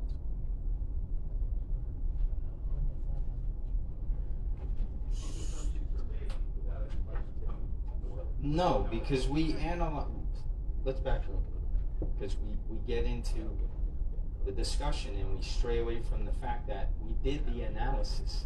No, you gave me 5 seconds for a car, 5 to 6 seconds for a car, and 9 seconds for a truck. So you have 70 seconds. Assume you have all 70 seconds and no vehicles coming. The most that you can probably get out of here is 2 or 3 14 or trucks. 15, right? 12 or 13. But Okay. that's assuming no vehicles. So if you have traffic coming the other way, you're not going to have 14 or 15 vehicles go through.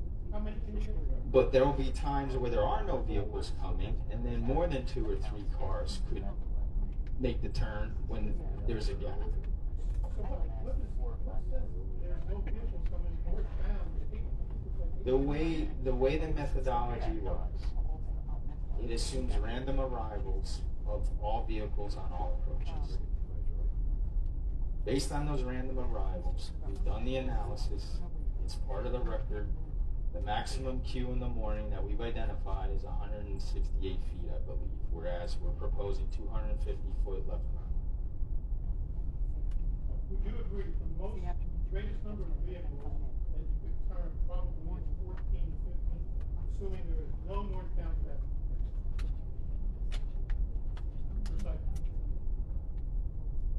On average, I'm going to agree with you. In terms of the analysis methodology, I don't know the answer. I can look to see what the capacity is of that left turn movement, but I'd have to look in the analysis. Because the capacity is going to be more than what we just went through. What is the number of total vehicles, trucks, and cars that would not be acceptable in peak hour going into the facility? I don't know the answer. So how do we know what's safe and not safe? What we've put before you is a warehouse development that we've analyzed the impacts and the operations. And based on that warehouse development, everything operates properly as conceived and proposed.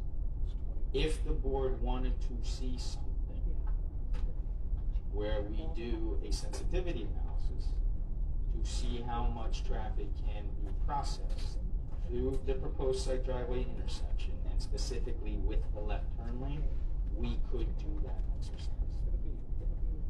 That's kind of what I was asking you and Jake to do before, since I had the same question about, I have a feeling that we're gonna back up down Howard Boulevard. My feeling, gut, is that the tractor trailer is gonna make it. The third one is gonna be going through a yellow, very yellow, red light, blocking off, the traffic on Howard Boulevard, even when they're at the green light, because they're not gonna wait, and once they go, the cars are gonna stop, and they're gonna come that, repeat that, only if you have 3 trucks.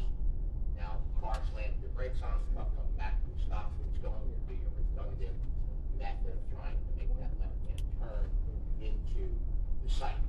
So I did ask our traffic expert, and Dan, to look at that, so we can get a better sensitivity analysis, for that. So we're more prepared. I feel that we're making a lot of assumptions, and, you know, they're going off a model, correctly, Mr. Rappaport, they're going off a model that the state puts together to bring this forward. And whether the numbers are less or more, the function, in my eyes, doesn't work. I get it, I've been in many rooms with many professionals who are the same thing. Sometimes just because an IT works there, they're saying, well, most of the time it's gonna work. You're gonna have that, am I correct? Most of the time it may work, most of the time it may not work. That's why they rate intersections, C's and D's. So it's going to be problematic, but we would like, the board would like more analysis of the left-hand turn and the sensitivity. One of my other concerns that I have when we talk about truck counts that are coming into the site, a simple question that I have is, most truckers are gonna need fuel. So when they're coming for fuel, again, when we talk about not being able to make a left-hand turn out of the site, which I probably agree with, where are they gonna get fuel? How are they gonna get back on Route 80? Get fuel. So you're gonna come truck in wherever they're coming from. That means if fuel up where you work, probably best that they're gonna fuel up somewhere next, top of the hill, and then come back down 40 minutes into Howard Boulevard. Then we get to the other wonderful state intersection that used to be Old Ledford Circle. And then we're trying to make that left to get to the site or back to Ledford, because they need fuel. So wherever they're coming from, I don't know if that's even taken into account. How are they gonna logistically get in, refuel, get their services that they need, and get out? They're even an IP or analysis for that. That's just common sense. For me, how does that function work? I brought that up the last meeting, and I said the same thing, there's gonna be a lot of people who get off, neck on the exit. Just like, Yeah, so I don't know, when we talk about, when you guys are saying, oh, maybe, I don't know, but I know when a trucker needs fuel, they need fuel, and they need to go somewhere. So when I say we restrict the left-hand turns, we put them on Route 80 where there's no fuel. Right, we can go down the exits, I mean, what do we do? How does that work? And that's just a functional question, it's probably nothing to do with your traffic study, but just asking the question. Yeah, that's not part of a traffic study. It's not, but Mr. Chairman. when we talk about how we're gonna bring traffic in and traffic out into a community, to a site of this size. Now, maybe when we did these studies, I don't know, maybe there's a pilot, maybe there's a truck stop, maybe there's something there that they can get it. But in easy on and off for a trucker, when they come into the community, one or two or three routes, you don't get any of the state performed lights. I can tell you when we get off Route 80, and I do the jug handle at Roxbury, the old Roxbury car wash, I'm on 46, and trucks don't even make it through there. And then now you're sitting there for 4 seconds, and there's only 2 trucks in it, because they take up both lanes. How do we do an analysis to know where the trucks are gonna get fuel? Unless we're going green, we're gonna plug them all in on site, and they're gonna do that. But how does that work?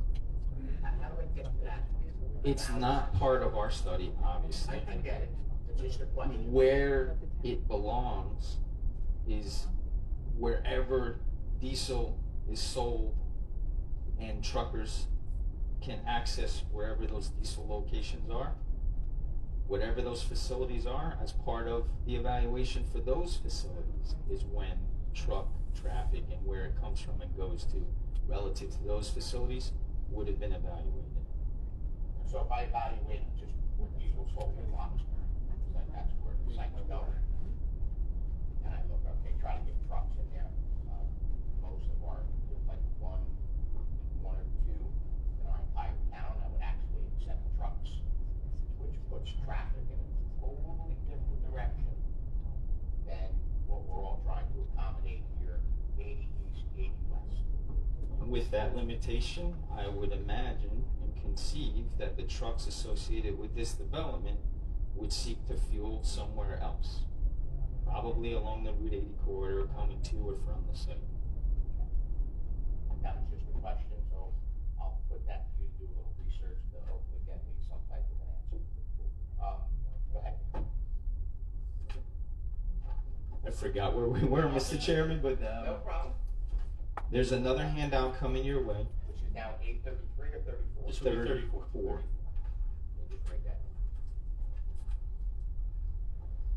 down. And A34 is an exhibit which is the first 3 pages of the traffic impact report dated July 31st, 2020. That was prepared by DOT's design consultant for the interchange improvements. And I call your attention to page 3, which is really what I wanted to focus on, the second paragraph. And without reading that paragraph, in summary, that paragraph says that that consultant, based on information provided by the Roxbury Township Director of Planning, accounted for a development on the subject site before you this evening of 3 million square feet of high cube warehouse space. So their report includes traffic associated with the development that's Not based before upon you. anything we said.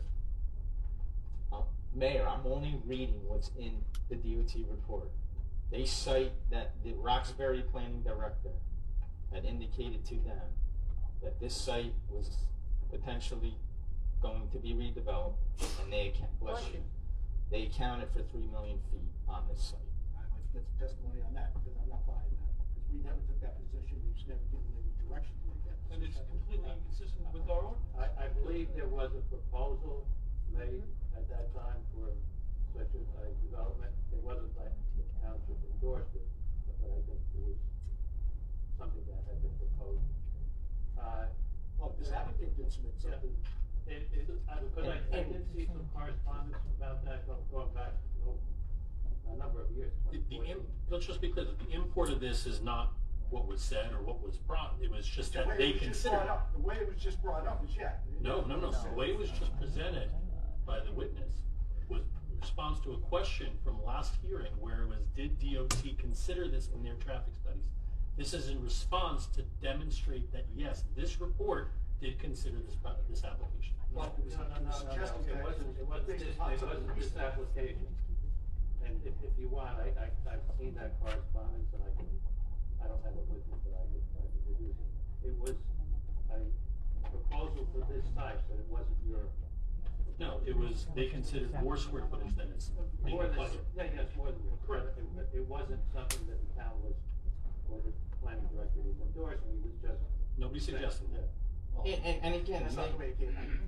I don't know why we would, because that's not the purpose of this presentation, is just that they considered Just it. brought up that the Roxbury Township planning What's that? official, he just said out loud, Roxbury Township planning official anticipated 3 million square feet. no, so the records, Change the verbiage or- so the Mayor, with all due respect, so the record is clear, I'll read it.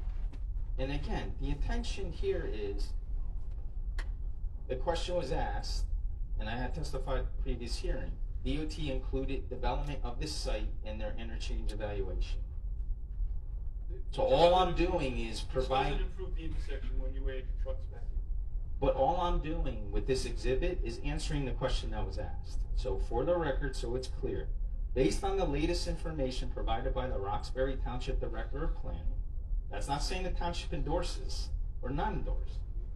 This development is proposed to include 3 million square feet of high cube warehouse space. That's what the DOT included in their interchange evaluation, 3 million square feet of high cube warehouse space in their traffic study. So, One second, Mr. Mayor. When you get the correspondence, because obviously the 3 gentlemen, myself, the mayor, and Bob here, obviously sit through all these things that you're talking about and applications that are here, and for all of our knowledge, this here has nothing to do with this applicant. Where this came from, the mayor, myself, and Bob would certainly like to see how this got typed onto this form. Yeah, it was a discussion that was taking place in 2014. Professionals, because I was here in 2014, Jim was here in 2014, Bob was here in 2014, and none of these gentlemen here that sit on all the boards that would even entertain something like this, where this came from and how it got put into this letter. Yeah, Can you work on that for me? Yeah, I can try and. Perfect. And we'll provide a digital copy of the entire study for the board's records as well as your professional. Richard, just to be clear, we're still talking about starting as a D and ending as a D once you add your trucks back. At the interchange, Okay. yes. I got it. So, again, what we asked also, I don't know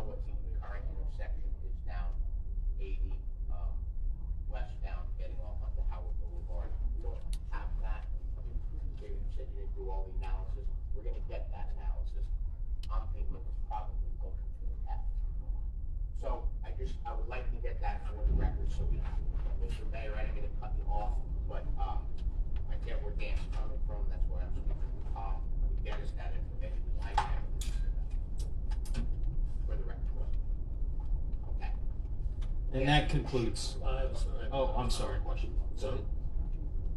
number of questions just to respond and address some of the questions that you asked of the board. One board member asked you with respect to the fact that this is an application that is spec, and based on that, you modeled this for, without knowing who the tenant is. Even if we knew who the tenant was, your methodology would have been the same, correct? Correct. How you did your traffic impact statement. Correct. And is part of the reason for that because the tenant can come and go, but the use is the use? Yes. Yeah, the tenant could, right, it could change, which was, I think, from your perspective and our perspective, you know, once it's built, what could go, what could be the thing, so. we Well, get that I out. don't know that doesn't contradict his answer to one of my questions, that a non-Amazon fulfillment center would exceed its That's projection. a different question. I was What talking you were about Mr. saying, no Davis' matter question. who- yes, though, no matter who the I was tenant addressing is. Mr. Davis' question. Oh, okay, but it's not, no matter who the tenant is, it's gonna fit its projections, that was my assessment. I'm not suggesting, I agree. So, you got it here, did you get out the ruler? On that, I have many questions. Okay. Mr. Chairman. Mr. Desario, is it atypical for you to perform a traffic analysis on a spec project like this? Or is it typical for you to perform a warehouse spec traffic impact study without knowing the tenant? It's typical. There was some questions from Mr. Germanario about the import of the 3 facilities in New Jersey that you studied, and there was some discussion about whether that was anecdotal or empirical data, and you would testify that that was empirical, correct? Yes. And you would also The two testify. categories, wait, the 2 categories are not mutually exclusive. You can have empirical data that is anecdotal, that is not over. So Tom, let me ask you something. We're now almost 2 hours, and I have not, this is my 3rd question I've asked my audience. And I'm just trying to get out a number of questions. Okay? But that was, the question was what his testimony was, and his testimony was empirical. That's fine, but I just want to ask. Okay, That's the question. Okay. And you had also testified that ITE supports and suggests going locally and finding such data in addition to, or as a supplement to, their models. Is that correct? Yes. Can you talk about that for a minute? In terms of the primary data source and supplemental data source? So ITE always encourages professionals in the transportation industry to supplement their nationally derived data and supplement it with local data. And in fact, a lot of the warehouse data that ITE has in its database has come from traffic counts done by New Jersey consultants, me included, where we collect that data and submit it to ITE. So this is a normal course of practice in terms of supplementing the national data with local data, and I just so happen to be lucky enough to have some clients who saw the value of actually going out and collecting some local empirical data, because we run into the same concerns with spec warehouse applications. How can you estimate traffic when you don't know the tenants? There was also statements made about the grading at the intersections, both with build and not build, as failing. You testified that a D is not failing. What is a D or even a C at some intersections? What does it represent to a traffic professional? Reasonably good operations, and ones that are often commonplace throughout the state. So they would not constitute a failing intersection, but one that works. Correct.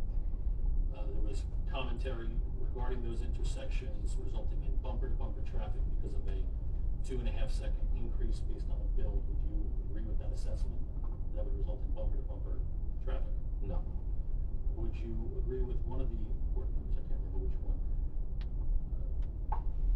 contemplated that such an increase would result in drivers needing to make shortcuts?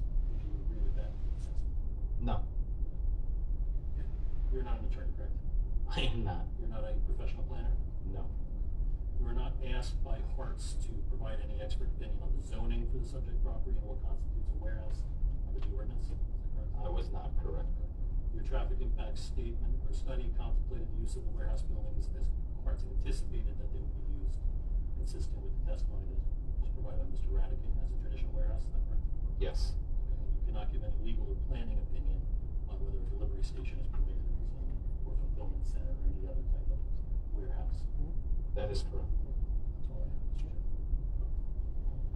Tom, did you? Yeah, I have a couple of questions. I just wanted to catch up with the most recent two reports that my own traffic consultant has issued, those being July 17th and the August 31st. 31st, yeah. So, in these reports, he's focusing on the truck element of the traffic generation. I need you to speak up, she can't hear, and the public probably can't hear. Yeah, in these recent reports, Jay has focused on the truck component of the traffic generation. And in that regard, he's looked at both the 100% warehouse scenario that you've looked at, and he's looked at the permitted warehouse mix of 60-40%. That 40% in his study being light industrial or it looked at both light industrial and office. So those numbers, I'm referring to the July 17th report, those numbers came out showing about a 30% greater traffic generation for the 100% warehouse as opposed to warehouse with light industrial, and almost a 50% warehouse, 50% greater daily truck traffic as compared with the 60-40 warehouse office split. Have you looked at the report, or am I summarizing it correctly as far as you know? Yes. Okay. So that brings us up, and in the August 31st, he's looked at the nighttime traffic numbers for trucks in comparison with, again, looking at the 100% warehouse as compared to 60-40 light industrial warehouse mix and office mix. And those numbers came out with approximately 64% increase in night trips. That's between the hours of 10 p.m. and 7 a.m. As for the 100% warehouse as compared to the mixed warehouse. Am I stating that correctly? Yes. Okay. So there are, we discussed this last time in your testimony, there are different impacts of trucks as compared to passenger vehicles. Do you agree? Yes. One of them is the traffic movement impact, which I think you said was 3 to 1, sort of how it affects traffic movements. I think my testimony was 2 to 1, but we could talk 3 to 1 if you want to. Oh, okay. I remember 3 to 1. It's in that range. Yep. Okay. There are also, Paul Ferrero provided a short report on AASHTO's study of the noise impact of trucks as opposed to passenger vehicles. That was dated September 1st. And the AASHTO numbers indicate roughly 28 to 1 in terms of the noise generated by a large truck as compared to a passenger vehicle.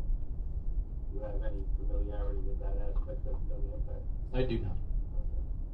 Okay. As a matter of fact, not your own, but Langen's environmental impact statement indicates roughly the same, about a 30 to 1 ratio of truck noise to car noise.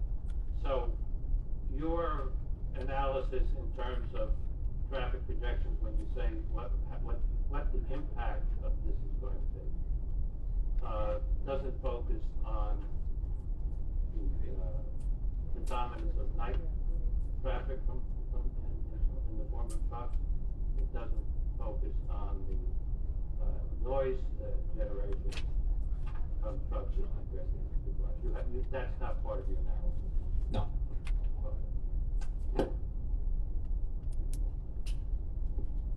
Okay. Good enough. Yeah. Right, Dan, good, right? Yes. You're gonna go? Just quickly, I just gotta look at this, exhibit you gave us. How many cars are in the parking lot? Can you count how many cars are in the parking lot of the train station? It looks like it's full. full, right around the edge. Yep. Thank you. You're welcome. So, good. Yes. Open to the public, any questions, regarding your testimony? So anyone in the public, do you have a microphone, available? Okay, so we're gonna share the microphone? Okay, we're gonna share. So anyone in the public, please come forward and, ask, Yeah, this part of the hearing is just for questions on the testimony presented by this witness, Mrs. for Sarah. traffic, any questions regarding traffic. Anyone in the public, please come forward and you state your name, your address, and stick with the traffic. It's road, is that traffic? With that, It's road work, is that traffic? road work. Well, here's my Yeah, question. just first Nancy on the state. Absalon, What is that? 15 Oak Street, Mount Arlington. How are you? My question, first meeting, first time caller, it's fine. You listen to sports radio with that comment. 1.5. So, Oh, there you go. my question is this, we're talking about everybody turning left, but, I had a concern with them coming out and making a left up to the end to 46, that's a lot there. Hopefully, you said there's gonna be a sign, perfect, don't go this way, stop. But are you widening the road? Are you widening Howard Boulevard? Seriously, it's a hot mess now, and I'm just saying, if you maybe add a lane here, that you got a little property left, you can make it a little wider on that side. So we are widening Howard I didn't see Boulevard. it. Those pictures are hard. I'll explain it to you. We're widening Howard Boulevard Okay, so that there will be a left turn lane coming south. So left turn vehicles waiting to make a left turn into the site will have their own lane, separate from the through lanes. all right, I use Waze all the time, so south is that coming from? From 80 heading to 46, yep. No, So the question is, oh, that's it, the arrows. Correct. And then in the other direction, so coming towards Route 80, we're gonna have a right turn lane. So any vehicles Oh. turning right in will have their own lane. Okay, all right. So any turning vehicles associated with this site along Howard Boulevard will be in their own separate lanes and not impacting the through traffic in the through lane. Okay, and, Vinny. Hi, Vin, how are you? Nice to see you. So, when he was questioning your concern was the left, after the left arrow stops, at 5 o'clock, you're not gonna be able to turn.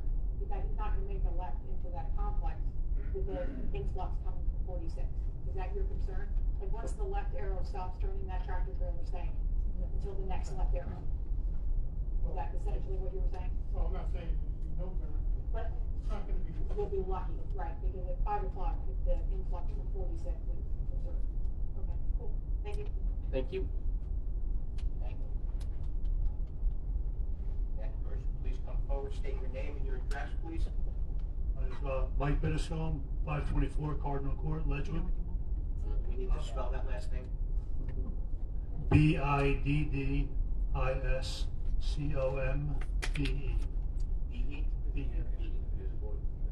I saw my question has to do, I commute daily to work by Route 80, Howard Boulevard. I'm an IBEW Local 102 member. My question is, so on to Howard Boulevard again, how is my commute going to be impacted with Howard Boulevard? Is it going to be wide? I know the last question was, is it going to be widened? Is it going to be shoulders added? And what will be the actual impact of that general area during the rush hour traffic? So again, referring to that exhibit up on the screen, we have a left turn lane and a right turn lane coming in. So the through traffic on Howard Boulevard will not be directly impacted by vehicles waiting to turn in either direction. Coming out of the sites on the bottom, making a right turn out, we have an acceleration lane for both cars and trucks to make the right turn out and then accelerate and then merge over into the through traffic as you get closer to the railroad bridge. So we're doing everything as it relates to this new intersection that's being proposed to facilitate not only turns into and out of the site, but to minimize any disruptions to traffic on Howard Boulevard that's there today. You're welcome. How deep is the, what's the queue, how deep is your left-hand turning lane? Before It's you get a- to the hash marks where you have to, It's a little over 200 feet. 200 feet. Excuse me, 250 feet. 250 feet. We talked about, I'm looking for my notes here, 60-foot trucks. It's over probably there. about 3 trucks worth. 3 trucks fitting inside that field. Yes. That's with no cars in between them. Correct. Leaving a little space. So, obviously, with the count that we have and the concerns that we have about making the left, everything going perfect, when we talked about through traffic not being proposed coming Howard Boulevard south is, it could be, if we have tractor trailers, Warden into that southbound lane, is that correct? It might only fit 3 trucks in there. If vehicles back up from the left turn lane and spill over to the adjacent through lane, yes, that's going to impact traffic along Howard Boulevard. And just for the record, we're not widening Howard Boulevard. There's going to be no shoulders put in over there. It's just a turning left lane in, and then a acceleration lane out, and then a right-hand turn in. Correct. It'll shoot back down by the train station where the tracks go across, and as soon as you get past your site, it's going to remain exactly the same. Correct. And just for the public. Hello, welcome. Sorry to interrupt you. Just state your name and your address, please. Trudy Fischetti, Fischetti, Mount Darlington, 40 Zachary Way. 40 Zachary. Yeah. Hi. I just wanted to get back to the traffic. The board would be aware of the potential development of the Frank's Pizza area, that little mall, the shopping center. There are residential homes going to be put up in there. Isn't that correct? You would know about this. It's not. Yeah, you. You know where the dollar store is, General? Where are we at? The old Quick Check in Mount Arlington. Is it Mount Darlington? So that's Mount Arlington. We're not there. Yeah, so we wouldn't really know about that unless we really had nothing to do with it. Okay, sorry about that. Go ahead. In one of the write-ups, it said the developer believes most traffic would be coming from and heading back to Route 80. What does that mean, most traffic would be heading to 80? What about the rest of it? That would be Mr. Desario? Are you talking about that project in Mount Arlington? No. Oh. She backed off of that. All right. Jump back on to the developer. So, in other words, what I'm asking is, all traffic going on to Route 80, or is any continuing up Howard Boulevard? Yeah, so, I'm not answering for them, we'll answer, so we're trying to do a left movement, no, what we'd like is that they make a right out of the site and get back on 80 east or 80 west. I understand. However, with the amount of traffic that we are looking at here, that's one of the confusing parts on our side, but Dan, could you maybe answer a little better than me? Sure. In terms of cars, we anticipate in round numbers 70% of the cars being oriented to and from Route 80. And in terms of trucks, for exiting trucks, we anticipate 100% of the trucks going to Route 80 because the applicant has agreed to prohibit all trucks coming out of the site from making a left turn to head south on Howard. So they're going right. And then coming in, we anticipate 90% of the trucks to be oriented to and from Route 80, and the other 10% would be oriented to and from the Route 10 corridor, so coming up 46. Coming up 46? Yes. So it would be local traffic. And Correct. Are employee vehicles going to be included in the total number of vehicles on the road? Yes, ma'am. So, Chairman, you said what was 4,000 vehicles? Yeah, so the That included? anticipated number that they have given to us is 4,306 That's unbelievable. trip counts. Unbelievable. In Unbelievable. and out. That's really And that's in and out, just so you're aware, in case I misspoke, or. No, it's, I have it here too, it was answered. Well, anyway, this is my last thing, it's a little comment. Cinderella's stepsister tried to put her foot into the glass. Cinderella's stepsister tried to put her foot into the glass sliver, it didn't work. So.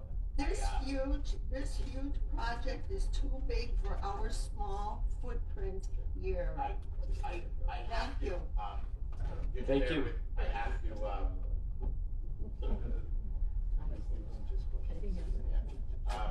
no comments, just some questions on the traffic. I'm still open to the public, so don't worry, Mr. Mayor. Yeah, we just heard testimony that 100% of trucks are anticipated to get on 80, when in fact they could be going to Cracker Barrel, which is just past 80, or to the convenience store that's just past 80. And as I testified at the last hearing, Mayor, I conceded they could be stopping at those establishments, but ultimately they're destined to Route 8. I just wanted to make sure the young lady understood that there was possibilities that they're not just turning right onto Route 80. Fair enough. Could go into town. Thank you. Please come forward, state your name and your address, and please try to stay to questions regarding the traffic. I didn't think you got the young lady off, but. Kevin O'Brien, 126 Rodriguez Way, Landing, New Jersey. Hi. How are you? Good, thank you.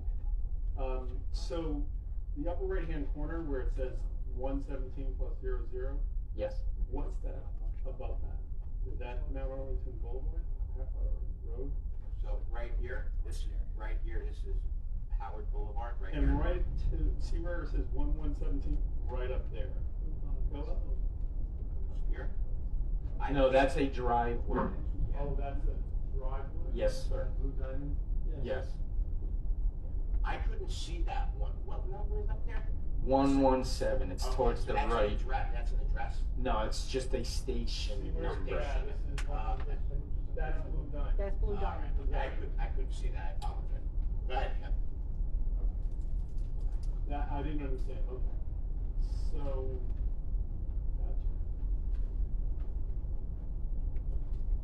gotcha. I did have another question, and you answered, actually, your question was my question a couple questions ago, which is the stack and the queue Can going you up. repeat that question? How many vehicles or trucks can queue into the left lane? And that was one of So my- the left lane queue, which is right here, is approximately, and I don't know, Dan, please correct me if I'm wrong, it's about 250 feet. I don't know if that's pre-approved from the county or if that was the anticipated, what you gave them. At the 250 feet, you're lucky to fit 3 tractor trailers in there. That's with no cars, is that correct, Dan? We're not lucky, you can fit 3 trucks. They're 73 foot nose to So tail. you can fit 3 in there, bumper to bumper, nose to nose, however, with no cars. 1 car in between them, then that doesn't pull up because they're worried about the truck rolling back into them. That changes the calculations. If you have a question after that. So going into the Blue Diamond, the folks coming and going out of there are now closed up, or they can, their lefts, and are they restricted? They are not. And that is not Arlington. That is not. So it's not under jurisdiction, they did not get site plan application from Roxbury Township. Where is the borderline? So the borderline runs different, but we have to stay traffic. You would have to go to our zoning department and see the young lady at the end over there, and she will show you how the property line goes down Howard Boulevard across Cracker Barrel. It's a funky line, but you have to go look at it. And that's, we don't want to waste time on that. We want to stay to traffic questions for Dan.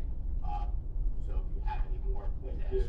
So it's gonna be a signalized intersection for the access road, is that correct? Right here, this will be signalized. right Signalized, here. and when there's a power failure, there's always a power failure, what's the function then? It's just gonna everybody, you wait for a cop to show up to take control? I don't. Just food for thought. Yep, no, I don't know the exact detail yet in terms of the design of the signal. However, typically new signals are provided a battery backup that provides battery power for 24 hours. And then oftentimes, and forgive me, I don't know the answer, but I can certainly find out. Oftentimes, counties and other jurisdictions require receptacles so that a generator could be provided, where you turn on the portable generator and you plug it into the controller cabinet to provide power. Can you stand over to the left? So you were saying that sight distance is going right. So vehicles coming from the other direction that are approaching from, I guess. So from left to right on this diagram? 107 plus 00? Right here? Yeah, as they're approaching northbound, I guess? Yes. What's the current speed limit? 55. And what will the proposed speed limit, will that change? It will not. I think it's 50. It's 50. I think it's 50. It's assigned 50. Design speed's 55. My apologies. So Most the communities design, are doing about 65. Yeah. 70, but, Right. it's posted at 50. at 50, right. Will that change? No, sir. And all this work is applicant funded, it's not state funded? Correct. Good, thanks. Thank you. This particular section is applicant funded. The very long conversation we had earlier about the on-ramp, which is actually on the northern side of the gate, is all state funded. Gotcha. Just so we're clear on that. Did that answer your question, Kevin? It did, thank you. Do you have any other questions? No, sir. Thank you for your time. Go ahead. Gentleman had a very good point, even though it's Mount Arlington, that trucking, Route 9 does have a lot of trucks coming in and out of that facility. I know, again, it's another town, so it does affect how they're getting on and off Howard Boulevard and the safety for that. So when we get into that, what we've asked for early on, I hope we cap on it, all of this has to be updated so we have real numbers, because they have 50 people coming in, 50 trucks going, whatever it may be, we have to get to that. Okay, thank you.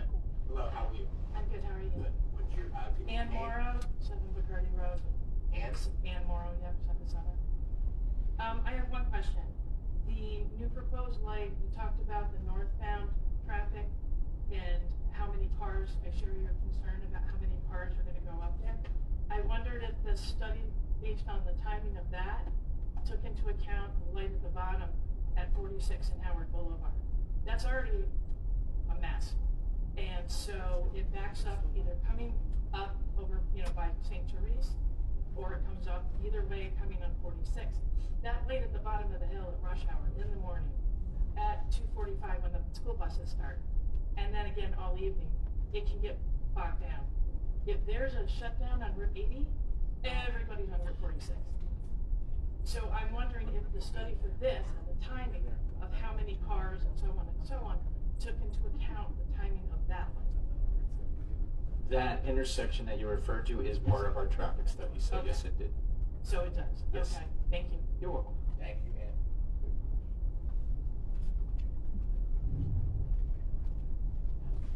Hello and welcome. Hello. Hi. My name is Margaret Wilkie, 3106 Woodmont Court, Mount Arlington. I have two questions. I'm concerned about additional traffic accidents as a result of the additional traffic.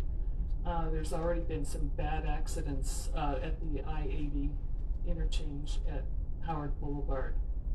I don't know traffic accident numbers, but have you analyzed how many additional traffic accidents you would anticipate as a result of this development?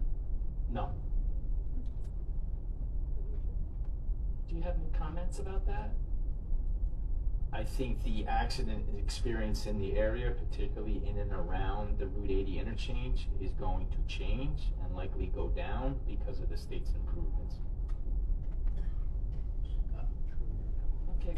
So are you referring to the northern side of Route 80 by potentially the Whipjack, Cracker Barrel, that particular area? Yeah, I think there've been a lot of accidents there. So you could probably get that data from the Mount Arlington Police Department of how many accidents that happened on that thing. But Dan, what he's saying, they don't do that. They don't do that. analysis. Are you concerned about that? Well, you've been sitting here the whole meeting, you can understand, I have a lot of concerns.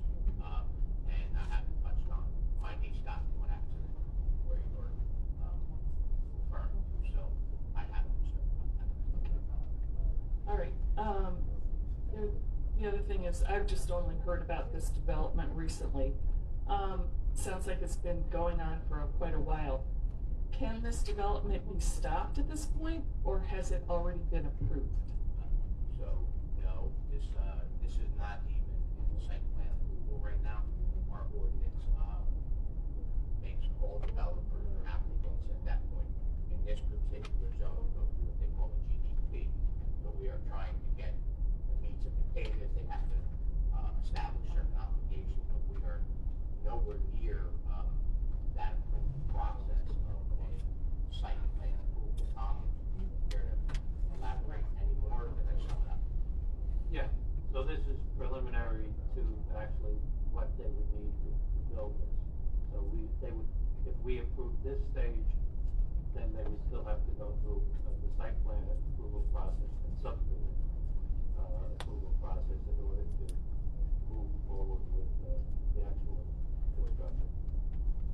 So it's in no way has it been approved. It's been approved by other agencies in some regards, some permits and so on, but the land use approval is what we're here, why we conducting. Okay, thank you. Did I answer all your questions, Martha? Yes. Thank you.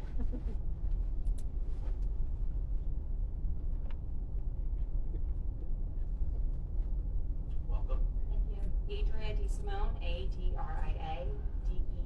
Simone. DeSimone, D-E, capital S-I-M-O-N-E. 1 Kenville Avenue in Susquehanna. My greatest concern and question is about the alternate route that trucks will take in order to get to this location. I came back in June to one of these meetings to talk about what was already happening with the trucks that come down Kenville Avenue.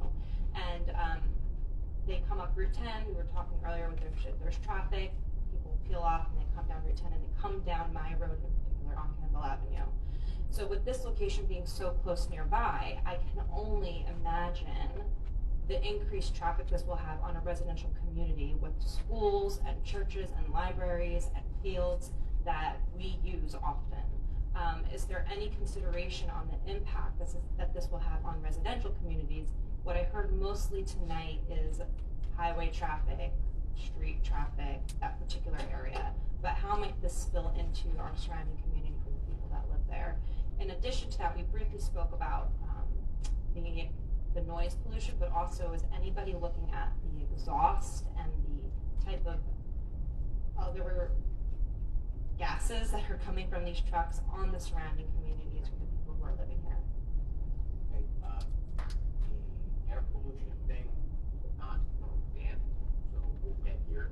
But Dan, can you address the concerns about the question? We did look at the Kenville and Route 46 intersection as part of our study, as well as the North Hillside and Route 46 intersection as part of a study. Again, we don't anticipate much of any trucks coming to and from that direction. Granted, if there's an accident on Route 80, all bets are off. Obviously, that's an unorthodox situation, but I don't anticipate any significant impact in the area that you raised your concern about. Just so you know, I had 2 babies in 2 years, so I was home on maternity leave, mostly during the winter. And this is what brought my attention, was how many trucks during the day are coming down this road. That, to the point that I started taking pictures on my phone, because it's astronomical. And when I came in June, it was to discuss the lack of sidewalks in the community. It's a different issue, but this is an extension to that. So I hear what you're saying, but I encourage perhaps a second look and a second consideration in regards to the impact this has on the immediate community that borders this location. What's that, Mr. Mayor? Just for clarity, you were before the council last Yeah, month. yes, I think it changed. I know, I'm just explaining that. Oh, okay, yes. Yes, for you members. Yeah, it ties together. So prompted my attendance tonight. So I just wanted to make that point. Thank you very much. And good luck with those 2 kids so close together. Yeah.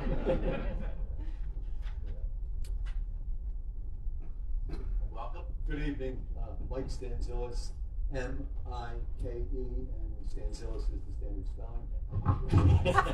I think you said that last time. I know, but I figured I could use Yeah, it you got a good twice, laugh. you know, yeah. There's a new audience I here. know, so. it's a standard shtick. The old material always works. Stanzillis.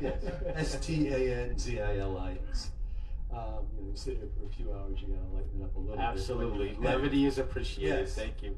So, I know that we have to reserve our comments and concerns for the vote meeting, but my concern is with the traffic study, and of course, safety is paramount, and, I know that, there's a lot of traffic impact in Mount Arlington as well, right? You come right out, and you're gonna see a lot of traffic impact, not just Roxbury, but Mount Arlington, of course. So I guess, the first question I have is, you mentioned, you're going to prohibit left-hand turns for trucks with some sort of a device to keep them from making a left-hand turn out of the proposed project. Why are you and the applicant prohibiting left-hand turns out of the development? That was something the board had inquired about for the applicant to consider, and the applicant agreed. Can I ask why? For trucks.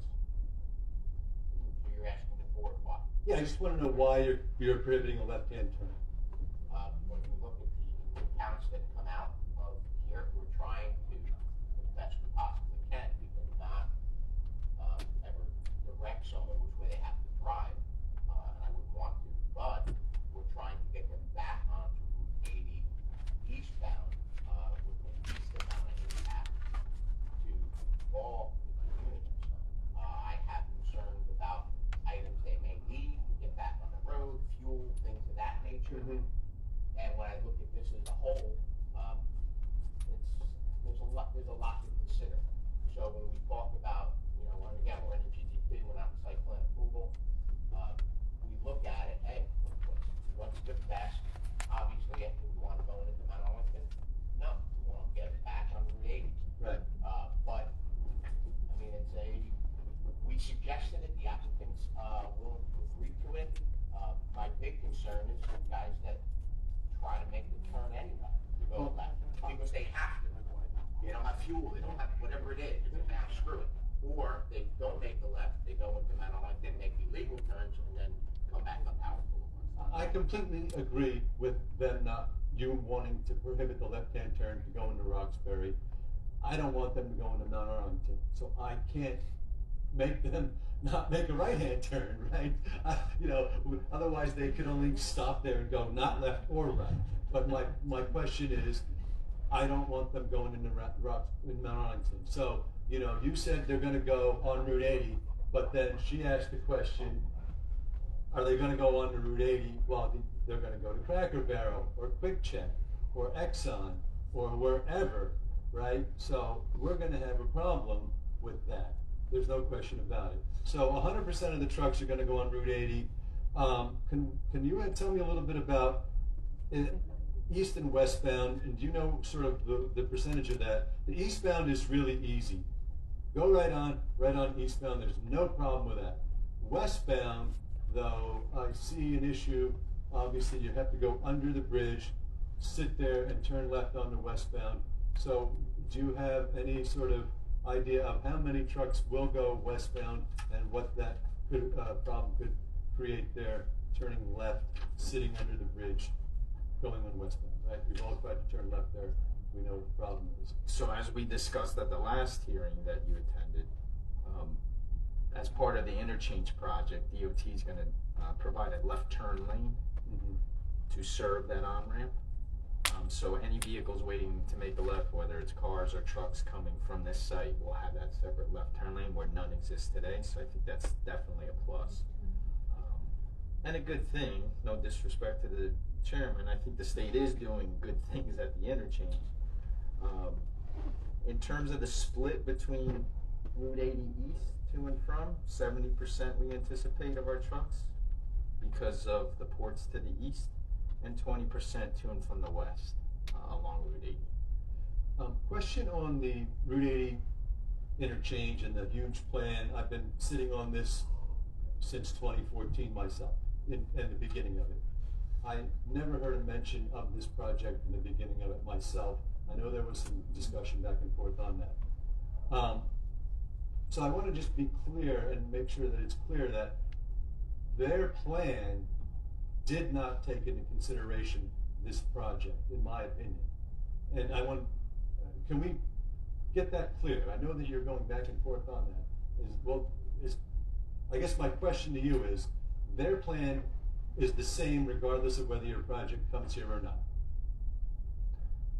I don't know that to be the case. What I do know and what I testified to is that the traffic study that was part of the interchange design process includes this development to the tune of 3 million feet as indicated by the text in that traffic study. We're going to provide that study to the board digitally. I'd be happy to provide it to you as well digitally if you would like to have that. Yeah, because I've been sitting in on those talks since the beginning, and I don't recall anything of their plan changing when this project came online at all whatsoever. It's the same plan that it was since day one. I feel like I'm the messenger getting killed. I'm only bringing the message to everyone that the study includes this development. You can show the plan as it was proposed initially, and any changes they made since you proposed this project. I can't do that. I don't have that. Because I don't think that there was a change. So the question would be if we were to take an analysis, and it would be in this pile that I thumbed through, if we were to take an analysis, take this site off the table, and they did the improvements that they were looking to do that maybe been talked about since 2014, long before the applicant came here. I would agree with what you're saying. It would probably be a much better intersection, maybe an A instead of a D after the build out. But I was unaware of the conversations in 2014. And just so it's clear, DOT's traffic study accounts for a development on this site. 100%. And I know I keep saying the development, Right. Yeah. and that development, as cited in their study, is a 3 million square foot high cube warehouse development. Okay, so what if, one of a couple things had to happen here, Mike. They either saw that it was a failing intersection and they wanted to do some work, or somebody approached them because they wanted to build something and that wasn't included. So maybe they were planning on doing work and they expanded upon it because of some proposal that might be brought on this parcel. And maybe they expanded because of that, but you're right, it was never mentioned. I don't recall the expansion of that. I haven't seen that project change at all, based on this project coming to the forefront. Yes. But anyway, we'll find that out. I believe we've asked those questions to the state back then. It's, just taking into account the development. Yeah. Including that. So another question on the tenants. So you talked about fulfillment center, and obviously they're not ruling that out, but that's not in what we're talking about now. But I have a question on the types of tenants that could be allowed and the amount of employees. Yeah, so. But I know that we're not talking about that, but the question does relate to traffic. Because if you have, So just base your question on traffic. Base your question off of the Testimony. that has been put on the table. Absolutely. 4,306 traffic counts. We can't go into tenancy and all of that. We can't, okay. Yeah, because they're obviously, they don't know. It's hypothetical. All right, so then we'll let that go. But we talked about it the last time, and employees can affect traffic tremendously. Yes. As we know. All right. And again, in the beginning, you guys talked a ton of back and forth about the traffic studies and sort of the inconsistencies in the traffic study. I would hope that Roxbury would be very, picayune in making sure that the traffic study is gone over with a fine-tooth comb over and over and over again. In my experience with Quick Check, we had some inconsistencies in the traffic study. Not to say that anyone is doing something wrong, but somebody's version is somebody else's version. We got it. Thank you. Can I ask you a quick question? One second. Can I ask one? Yeah. Mike, you emphasize your concern is traffic safety. Is this question of widening, is that what you were thinking about? Say that again, Bob? They said they were widening Howard Boulevard. You were concerned about traffic safety and the condition of Howard Boulevard, traffic safety. Is that the widening we were anticipating? Widening. Of Howard Boulevard. Did you consider what they're proposing to be a widening of Howard Boulevard? From 46 all the way to Route 80, or just there? Just there. I'm asking you whether or not that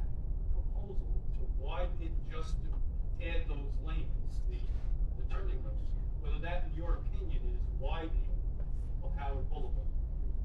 Would that A widening of Howard Boulevard. would that help That you're it? looking for? I don't think, no. I'm not understanding your question. Yeah, no, Yeah, we've heard testimony yeah, that they were going to widen Howard Boulevard. yeah.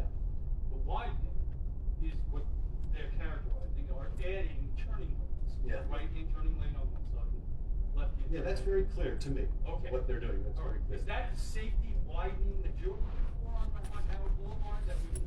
Is that the widening that will make that a safer road to you? Yeah, I don't think it's enough, from what I'm seeing with the amount of time that the trucks are coming across, turning left, with all the timings and cars coming down. I would like to see Howard Boulevard, and I think an offline discussion of the amount of woods that you have from 46 all the way to Route 80, that's just woods, widening that.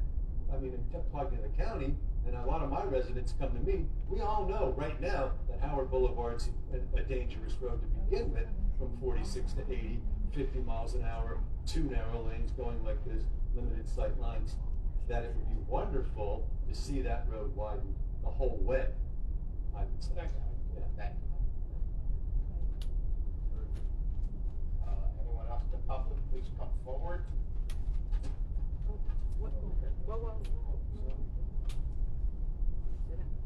Rick, you know the way. Can someone lower mic, Rick, lower that mic.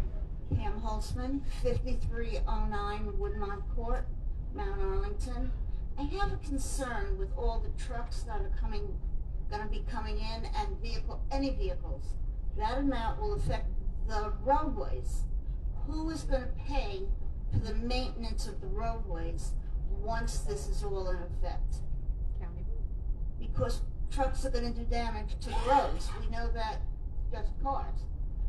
So the question is an economic one that this witness cannot answer, but we are going to have, and we were planning to have tonight, 2 witnesses to talk about the municipal impact and the fiscal impact of the project, including the amount of tax revenues this project will generate to support that. So at this moment, we don't know who's gonna pay for the No one's maintenance. really calculated how much it's gonna cost the police, infrastructure, all of those things. That's not. Okay, thank you. Thank you. Next in the public, please come forward. You're clear. You're good. You're clear. Rick Blood, 96 North Dell Ave. Hi. Could you pan down so we can see the site distance bump that you're taking out? What's the elevation difference between the sight line and the bump there? Let's get that back. All right.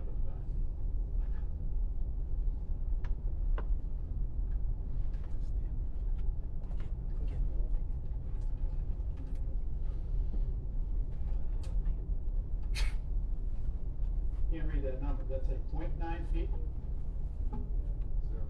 0.9 feet? Where are we at? Right there. Right there? That number. Yes. Okay, and that's gonna be maintained by what? Grass height's gonna get there, it's gonna have to be some kind of permanent, clearing there to maintain that site distance with snowbanks and vegetation growth along that. So you may have to push that back and maybe put in a retaining wall or something beyond that to increase that site distance to a permanent situation. And if you move on to the intersection, So, it's just on that, Rick, that I asked where that actually was on the site plan. Yeah, So you could- I don't wanna go into Yep. all of that, but I have concern where it actually is, what lot it was actually on, what's the proposed, spot for that lot, and so that's eventually gonna come out, but Sure. I typically have the same concerns you do. yeah, I kinda guesstimated from where it was, on the road plan.